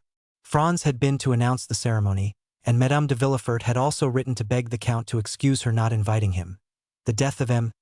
de Saint-Méran and the dangerous illness of his widow would cast a gloom over the meeting which she would regret should be shared by the Count, whom she wished every happiness. The day before, Franz had been presented to Madame de Saint-Méran, who had left her bed to receive him, but had been obliged to return to it immediately after. It is easy to suppose that Morrel's agitation would not escape the Count's penetrating eye. Monte Cristo was more affectionate than ever. Indeed, his manner was so kind that several times Morrel was on the point of telling him all, but he recalled the promise he had made to Valentine and kept his secret. The young man read Valentine's letter 20 times in the course of the day. It was her first, and on what an occasion! Each time he read it he renewed his vow to make her happy. How great is the power of a woman who has made so courageous a resolution! What devotion does she deserve from him for whom she has sacrificed everything? How ought she really to be supremely loved? She becomes at once a queen and a wife, and it is impossible to thank and love her sufficiently. Moral longed intensely for the moment when he should hear Valentine say, "Here I am, Maximilian. Come and help me." He had arranged everything for her escape. 2 ladders were hidden in the clover field. A cabriolet was ordered for Maximilian alone, without a servant, without lights. At the turning of the first street they would light the lamps, as it would be foolish to attract the notice of the police by too many precautions. Occasionally he shuddered. He thought of the moment when, from the top of that wall, he should protect the descent of his dear Valentine, pressing in his arms for the first time her of whom he had yet only kissed the delicate hand. When the afternoon arrived and he felt that the hour was drawing near, he wished for solitude. His agitation was extreme. A simple question from a friend would have irritated him. He shut himself in his room and tried to read, but his eye glanced over the page without understanding a word, and he threw away the book, and for the second time sat down to sketch his plan. The ladders and the fence at length the hour drew near. Never did a man deeply in love allow the clocks to go on peacefully. Moral tormented his so effectually that they struck 8 at 6:30. He then said, "It is time to start." The signature was indeed fixed to take place at 9 o'clock, but perhaps Valentine will not wait for that. Consequently, Moral, having left the Rue Mercédès at 8:30 by his timepiece, entered the clover field while the clock of Saint Philippe du Roule was striking 8. The horse and cabriolet were concealed behind a small ruin, where Moral had often waited. The night gradually drew on, and the foliage in the garden assumed a deeper hue. Then Moral came out from his hiding-place with a beating heart and looked through the small opening in the gate. There was yet no one to be seen. The clock struck 8:30, and still another half-hour was passed in waiting, while Moral walked to and fro and gazed more and more frequently through the opening. The garden became darker still, but in the darkness he looked in vain for the white dress, and in the silence he vainly listened for the sound of footsteps. The house, which was discernible through the trees, remained in darkness, and gave no indication that so important an event as the signature of a marriage contract was going on. Moral looked at his watch, which wanted 9:15. But soon the same clock he had already heard strike 2 or 3 times rectified the error by striking 9:30. This was already half an hour past the time Valentine had fixed. It was a terrible moment for the young man. The slightest rustling of the foliage, the least whistling of the wind, attracted his attention and drew the perspiration to his brow. Then he tremblingly fixed his ladder, and, not to lose a moment, placed his foot on the first step. Amidst all these alternations of hope and fear, the clock struck 10. "It is impossible," said Maximilian, "that the signing of a contract should occupy so long a time without unexpected interruptions. I have weighed all the chances, calculated the time required for all the forms. Something must have happened." And then he walked rapidly to and fro, and pressed his burning forehead against the fence. Had Valentine fainted? Or had she been discovered and stopped in her flight? These were the only obstacles which appeared possible to the young man. The idea that her strength had failed her in attempting to escape, and that she had fainted in one of the paths, was the one that most impressed itself upon his mind. "In that case," said he, "I should lose her, and by my own fault." He dwelt on this idea for a moment, then it appeared reality. He even thought he could perceive something on the ground at a distance. He ventured to call, and it seemed to him that the wind wafted back an almost inarticulate sigh at last the half-hour struck. It was impossible to wait longer. His temples throbbed violently. His eyes were growing dim. He passed one leg over the wall, and in a moment leaped down on the other side. He was on Villefort's premises, had arrived there by scaling the wall. What might be the consequences? However, he had not ventured thus far to draw back. He followed a short distance close under the wall, then crossed a path, had entered a clump of trees. In a moment he had passed through them, and could see the house distinctly. 30341 m. Then Moral saw that he had been right in believing that the house was not illuminated.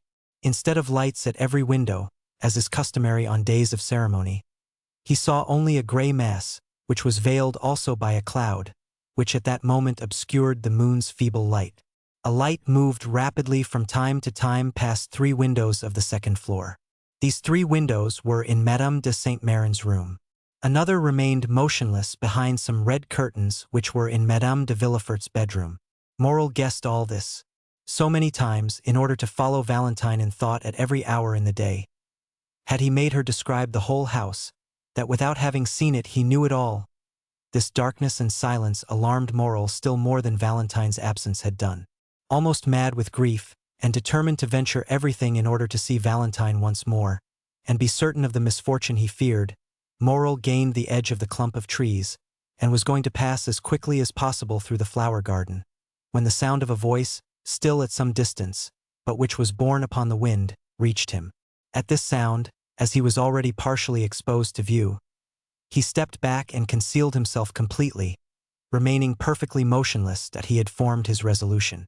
If it was Valentine alone, he would speak as she passed. If she was accompanied and he could not speak, still he should see her and know that she was safe. If they were strangers, he would listen to their conversation and might understand something of this hitherto incomprehensible mystery. The moon had just then escaped from behind the cloud which had concealed it, and Morrel saw Villefort come out upon the steps, followed by a gentleman in black. They descended and advanced towards the clump of trees, and Morrel soon recognized the other gentleman as Dr. d'Avrigny, the young man. Seeing them approach, drew back mechanically, until he found himself stopped by a sycamore tree in the center of the clump. There he was compelled to remain. Soon the two gentlemen stopped also. "Ah, my dear doctor," said the procureur, "Heaven declares itself against my house. What a dreadful death! What a blow! Seek not to console me. Alas, nothing can alleviate so great a sorrow. The wound is too deep and too fresh. Dead, dead!" The cold sweat sprang to the young man's brow, and his teeth chattered. Who could be dead in that house, which Villefort himself had called accursed? "My dear M. de Villefort," replied the doctor, with a tone which redoubled the terror of the young man, "I have not led you here to console you, on the contrary." "What can you mean?" asked the procureur, alarmed. "I mean that behind the misfortune which has just happened to you, there is another, perhaps still greater." "Can it be possible?" murmured Villefort, clasping his hands. "What are you going to tell me? Are we quite alone, my friend?" "Yes, quite. But why all these precautions?" "Because I have a terrible secret to communicate to you," said the doctor. "Let us sit down." Although it was impossible that Valentine should see him, hidden as he was, he thought he heard the shadow at the window call him. His disturbed mind told him so. This double error became an irresistible reality, and by one of the incomprehensible transports of youth, he bounded from his hiding place, and with 2 strides, at the risk of being seen, at the risk of alarming Valentine, at the risk of being discovered by some exclamation which might escape the young girl, he crossed the flower garden, which by the light of the moon resembled a large white lake, and having passed the rows of orange trees which extended in front of the house, he reached the step, ran quickly up and pushed the door, which opened without offering any resistance. Valentine had not seen him. Her eyes, raised towards heaven, were watching a silvery cloud gliding over the azure, its form that of a shadow mounting towards heaven. Her poetic and excited mind pictured it as the soul of her grandmother. Meanwhile, Morrel had traversed the anteroom and found the staircase, which, being carpeted, prevented his approach being heard, and he had regained that degree of confidence that the presence of M. de Villefort even would not have alarmed him. He was quite prepared for any such encounter. He would at once approach Valentine's father and acknowledge all, begging Villefort to pardon and sanction the love which united 2 fond and loving hearts. Morrel was mad. Happily he did not meet anyone. Now, especially, did he find the description Valentine had given of the interior of the house useful to him. He arrived safely at the top of the staircase, and while he was feeling his way, a sob indicated the direction he was to take. He turned back. A door partly open enabled him to see his road, and to hear the voice of one in sorrow. He pushed the door open and entered. At the other end of the room, under a white sheet which covered it, lay the corpse, still more alarming to Morrel since the account he had so unexpectedly overheard. By its side, on her knees, and with her head buried in the cushion of an easy-chair, was Valentine, trembling and sobbing, her hands extended above her head, clasped and stiff. She had turned from the window, which remained open, and was praying in accents that would have affected the most unfeeling. Her words were rapid, incoherent, unintelligible, for the burning weight of grief almost stopped her utterance. The moon shining through the open blinds made the lamp appear to burn paler, and cast a sepulchral hue over the whole scene. Morrel could not resist this. He was not exemplary for piety. He was not easily impressed, but Valentine's suffering, weeping, wringing her hands before him, was more than he could bear in silence. He sighed and whispered a name, and the head bathed in tears and pressed on the velvet cushion of the chair. A head like that of a Magdalene by Correggio was raised and turned towards him. Valentine perceived him without betraying the least surprise. A heart overwhelmed with one great grief is insensible to minor emotions. Morrel held out his hand to her. Valentine, as her only apology for not having met him, pointed to the corpse under the sheet, and began to sob again. Neither dared for some time to speak in that room. They hesitated to break the silence which death seemed to impose. At length Valentine ventured. "My friend," said she, "how came you here? Alas, I would say you are welcome. Had not death opened the way for you into this house?" "Valentine," said Morrel with a trembling voice, "I had waited since 8:30, and did not see you come. I became uneasy, leaped the wall, found my way through the garden, when voices conversing about the fatal event." "What voices?" asked Valentine. Morrel shuddered as he thought of the conversation of the doctor and M. de Villefort, and he thought he could see through the sheet the extended hands, the stiff neck, and the purple lips. "Your servants," said he, "who were repeating the whole of the sorrowful story. From them I learned it all. But it was risking the failure of our plan to come up here, love." "Forgive me," replied Morrel. "I will go away." "No," said Valentine. "You might meet someone, stay. But if anyone should come here—" The young girl shook her head. "No one will come," said she. "Do not fear, there is our safeguard," pointing to the bed. "But what has become of M. d'Épinay?" replied Morrel. "M. Franz arrived to sign the contract just as my dear grandmother was dying." "Alas," said Morrel with a feeling of selfish joy, for he thought this death would cause the wedding to be postponed indefinitely. "But what redoubles my sorrow," continued the young girl, as if this feeling was to receive its immediate punishment, "is that the poor old lady on her deathbed requested that the marriage might take place as soon as possible. She also, thinking to protect me, was acting against me." "Hark!" said Morrel. They both listened. Steps were distinctly heard in the corridor and on the stairs. "It is my father, who has just left his study. To accompany the doctor to the door," added Morrel. "How do you know it is the doctor?" asked Valentine, astonished. "I imagined it must be," said Morrel. Valentine looked at the young man. They heard the street door close. Then M. de Villefort locked the garden door and returned upstairs. He stopped a moment in the anteroom, as if hesitating whether to turn to his own apartment or into Madame de Saint-Méran's. Morrel concealed himself behind a door. Valentine remained motionless, grief seeming to deprive her of all fear. M. de Villefort passed on to his own room. "Now," said Valentine, "you can neither go out by the front door nor by the garden." Morrel looked at her with astonishment. "There is but one way left you that is safe," said she. "It is through my grandfather's room." She rose. "Come," she added. "Where?" asked Maximilian. "To my grandfather's room." "I in M. Noirtier's apartment?" "Yes." "Can you mean it, Valentine? I have long wished it. He is my only remaining friend, and we both need his help. Come."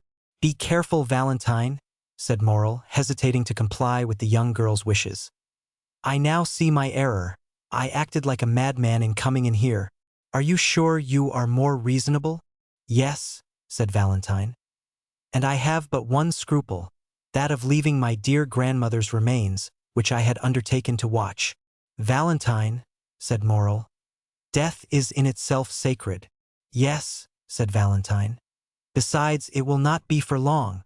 She then crossed the corridor and led the way down a narrow staircase to M. Noirtier's room. Morrel followed her on tiptoe.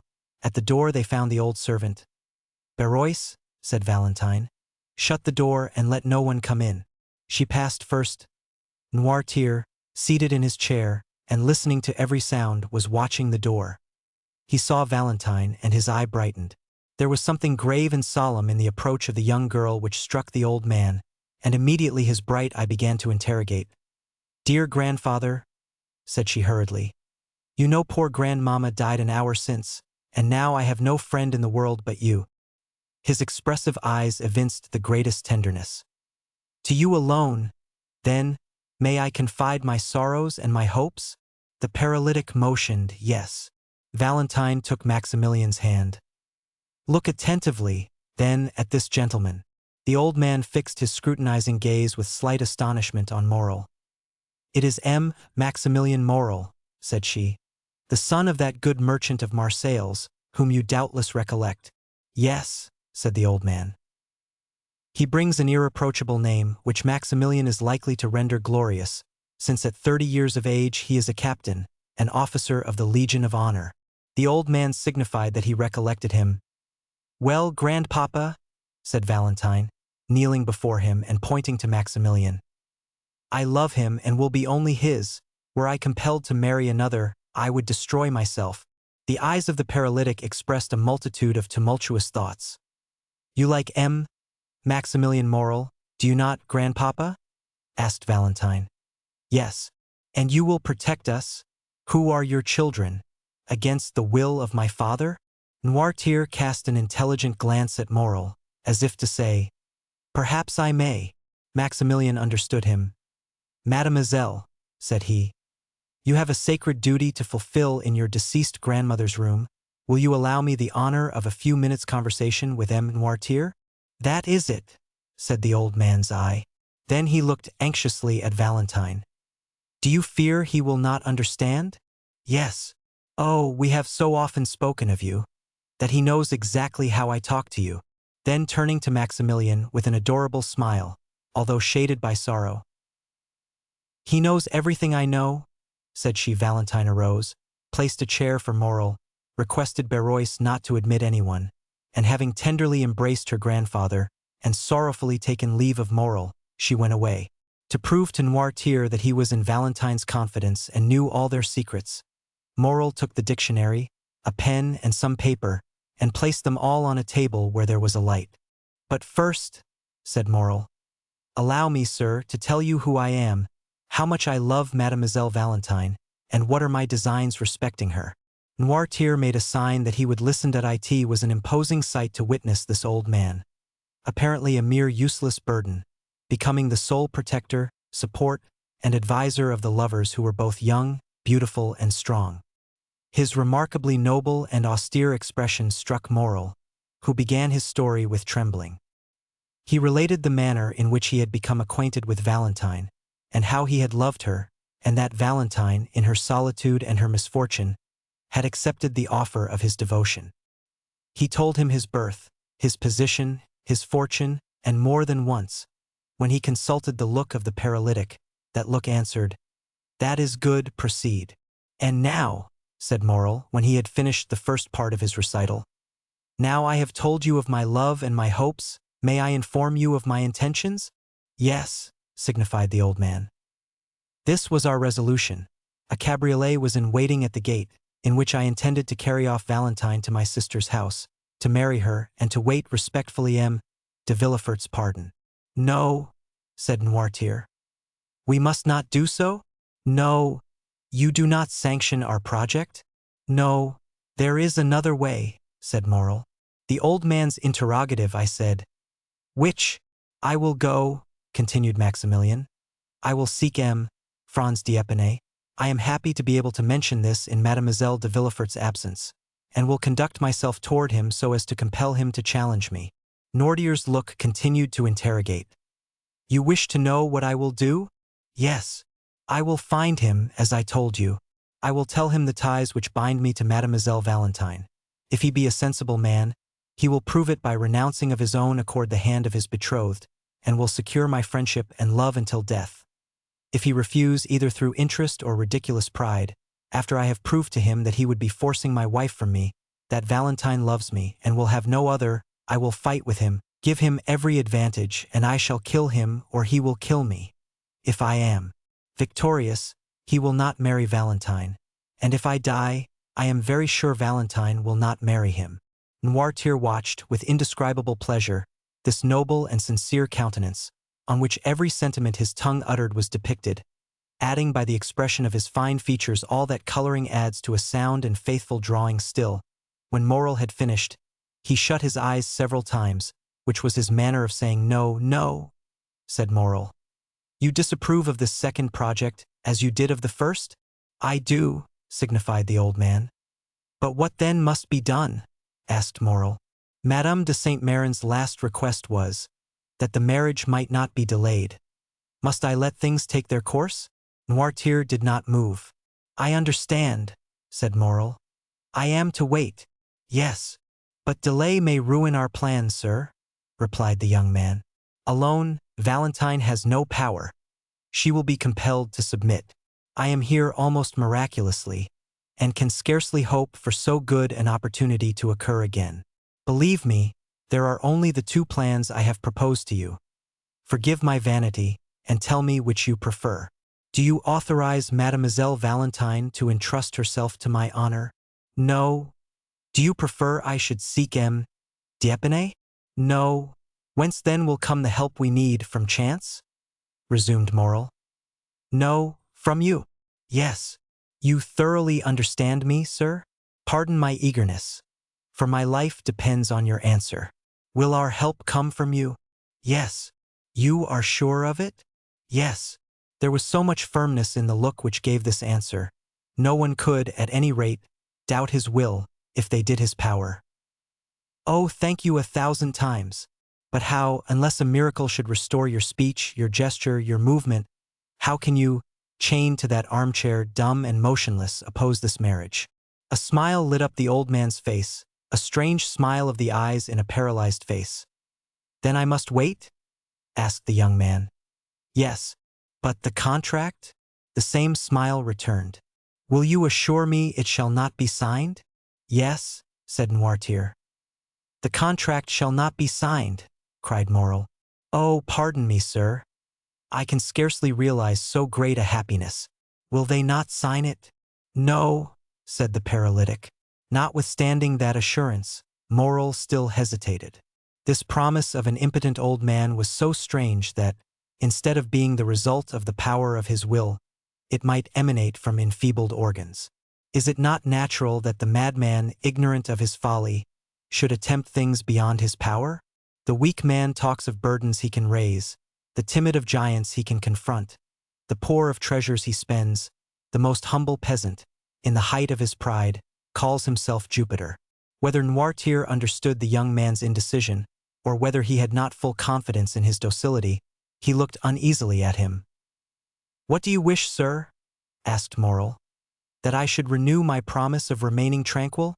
Noirtier's eye remained fixed and firm, as if to imply that a promise did not suffice. Then it passed from his face to his hands. "Shall I swear to you, sir?" asked Maximilian.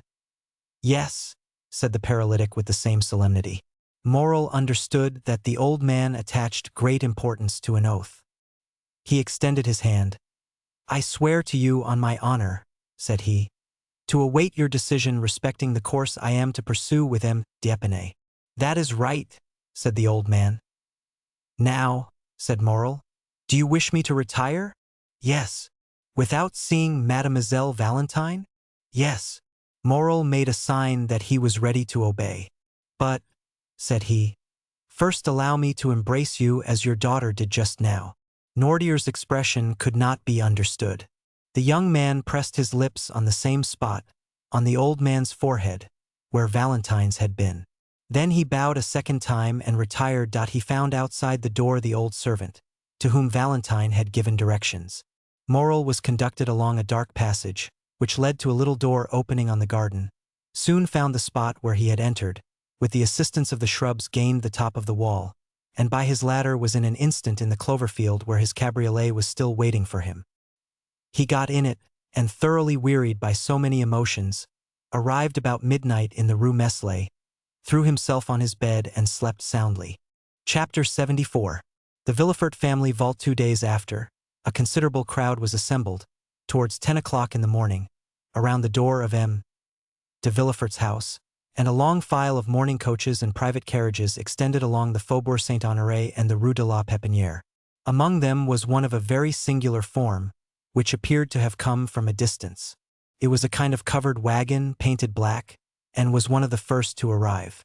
Inquiry was made, and it was ascertained that, by a strange coincidence, this carriage contained the corpse of the Marquis de Saint-Méran, and that those who had come thinking to attend one funeral would follow too. Their number was great. The Marquis de Saint-Méran, one of the most zealous and faithful dignitaries of Louis XVIII, and King Charles X, had preserved a great number of friends, and these, added to the personages whom the usages of society gave Villefort a claim on, formed a considerable body. Due information was given to the authorities, and permission obtained that the two funerals should take place at the same time. A second hearse, decked with the same funereal pomp, was brought to M. de Villefort's door, and the coffin removed into it from the post-wagon. The two bodies were to be interred in the cemetery of Père-Lachaise, where M. de Villefort had long since had a tomb prepared for the reception of his family. The remains of poor Renée were already deposited there, and now, after 10 years of separation, her father and mother were to be reunited with her. The Parisians, always curious, always affected by funereal display, looked on with religious silence while the splendid procession accompanied to their last abode two of the number of the old aristocracy, the greatest protectors of commerce and sincere devotees to their principles. In one of the mourning coaches Beauchamp, Debray, and Château Renaud were talking of the very sudden death of the Marchioness. "I saw Madame de Saint-Méran only last year at Marseilles when I was coming back from Algiers," said Château Renaud. "She looked like a woman destined to live to be 100 years old, from her apparent sound health and great activity of mind and body." "How old was she?" "Franz assured me," replied Albert, "that she was 66 years old. But she has not died of old age but of grief. It appears that since the death of the Marquis, which affected her very deeply, she has not completely recovered her reason." "But of what disease, then, did she die?" asked Debray. "It is said to have been a congestion of the brain or apoplexy, which is the same thing, is it not?" "Nearly.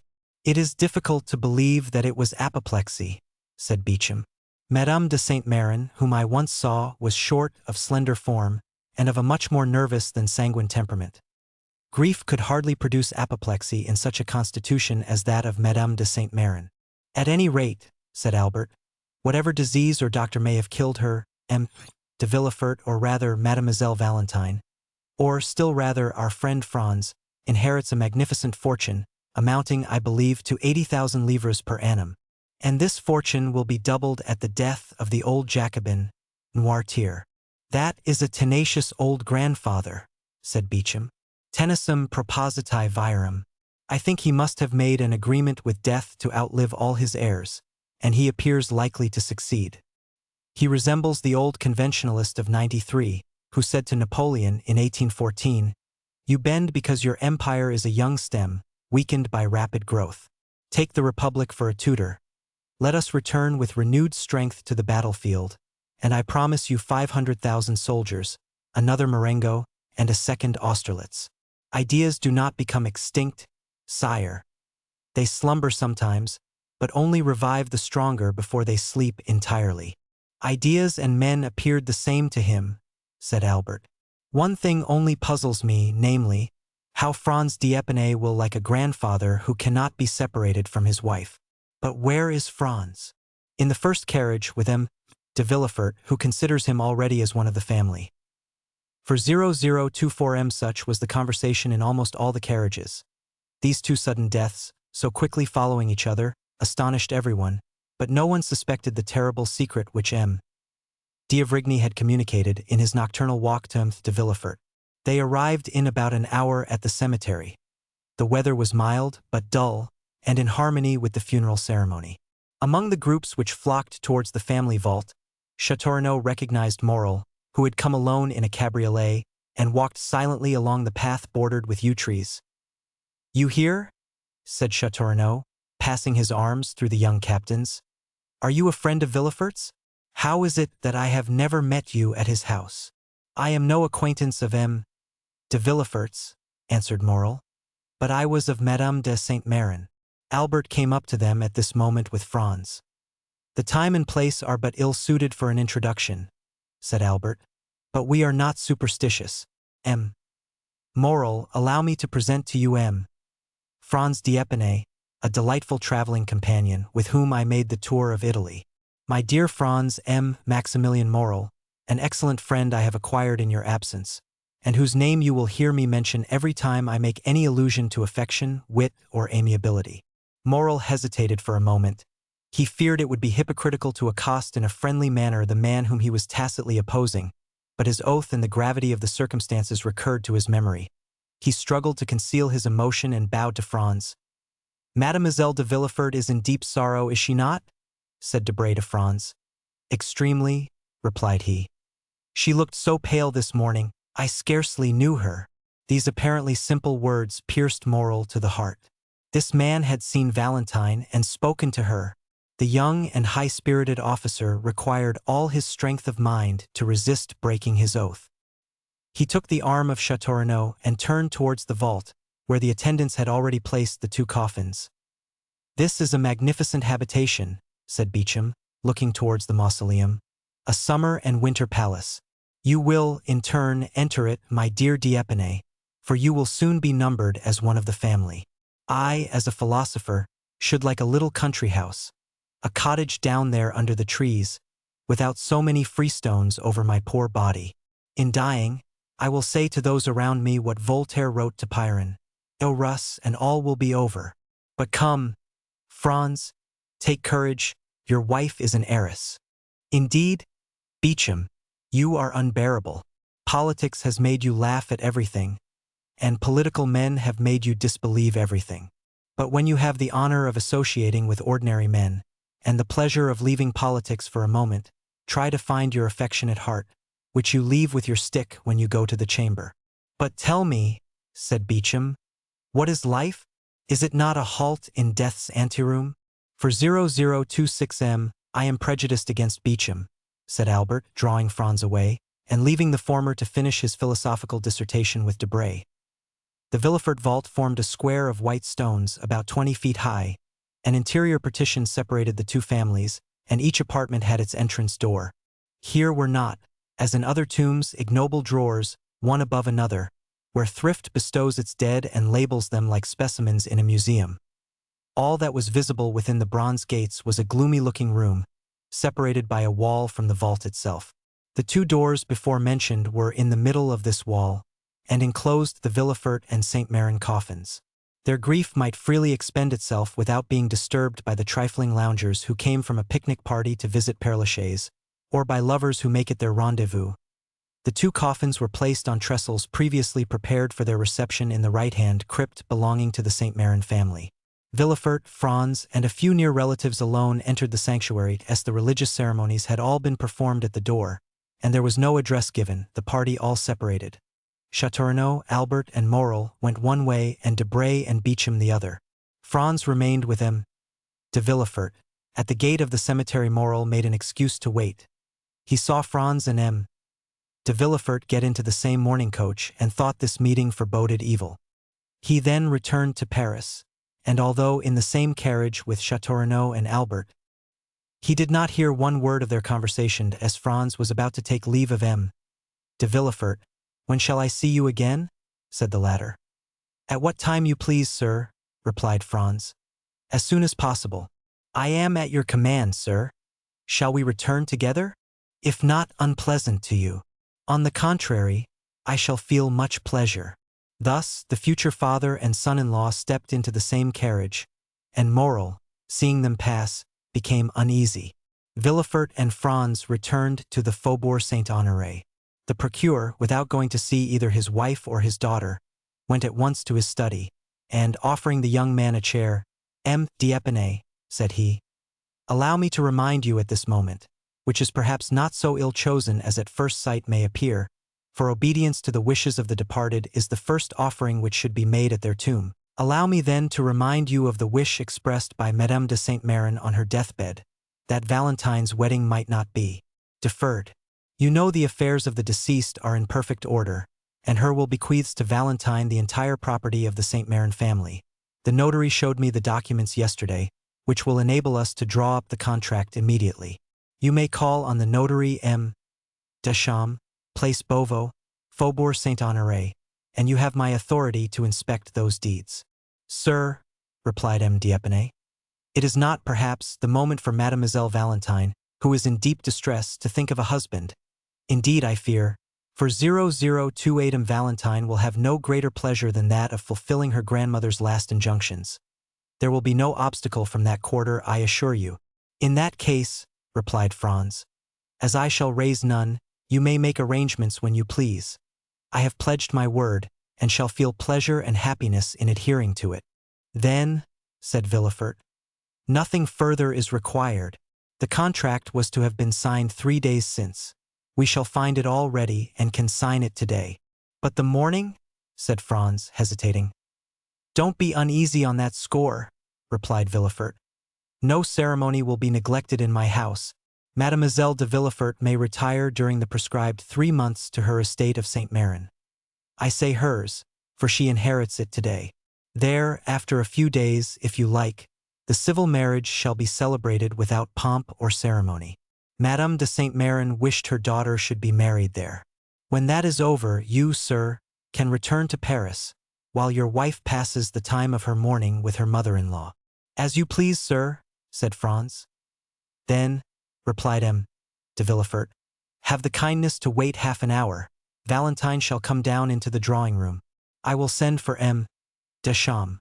We will read and sign the contract before we separate, and this evening Madame de Villefort shall accompany Valentine to her estate, where we will rejoin them in a week."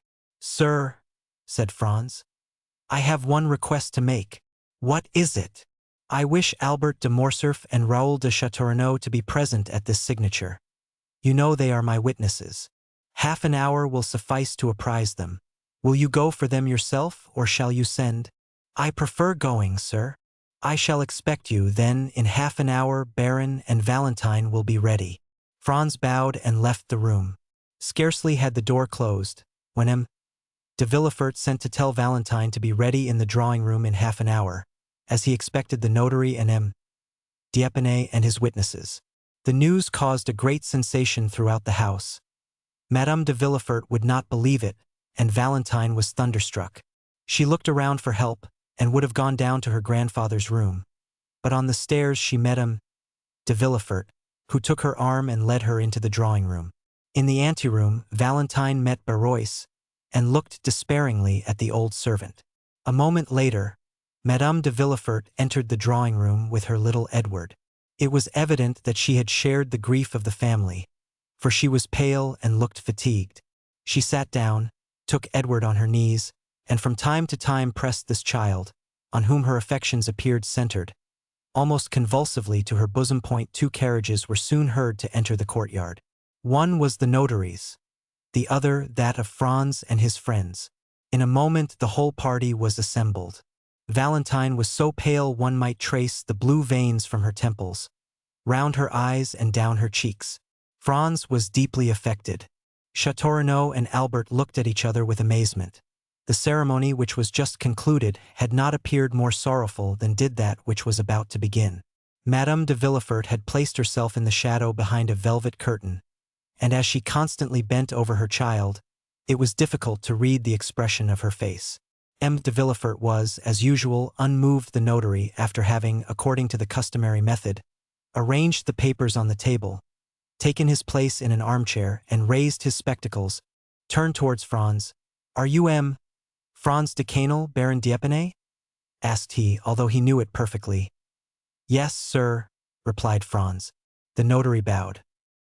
"I have, then, to inform you, sir, at the request of M. de Villefort, that your projected marriage with Mademoiselle de Villefort has changed the feeling of M. Noirtier towards his grandchild, and that he disinherits her entirely of the fortune he would have left her. Let me hasten to add," continued he, "that the testator, having only the right to alienate a part of his fortune, and having alienated it all, the will not bear scrutiny, and is declared null and void." "Yes," said Villefort, "but I warn M. d'Épinay that during my lifetime my father's will shall never be questioned, my position forbidding any doubt to be entertained." "For 0032 M, sir," said Franz, "I regret much that such a question has been raised in the presence of Mademoiselle Valentine. I have never inquired the amount of her fortune, which, however limited it may be, exceeds mine. My family has sought consideration in this alliance with M. de Villefort. All I seek is happiness." Valentine imperceptibly thanked him, while 2 silent tears rolled down her cheeks. "Besides, sir," said Villefort, addressing himself to his future son-in-law, "accepting the loss of a portion of your hopes, this unexpected will need not personally wound you. M. Noirtier's weakness of mind sufficiently explains it. It is not because Mademoiselle Valentine is going to marry you that he is angry, but because she will marry, a union with any other would have caused him the same sorrow.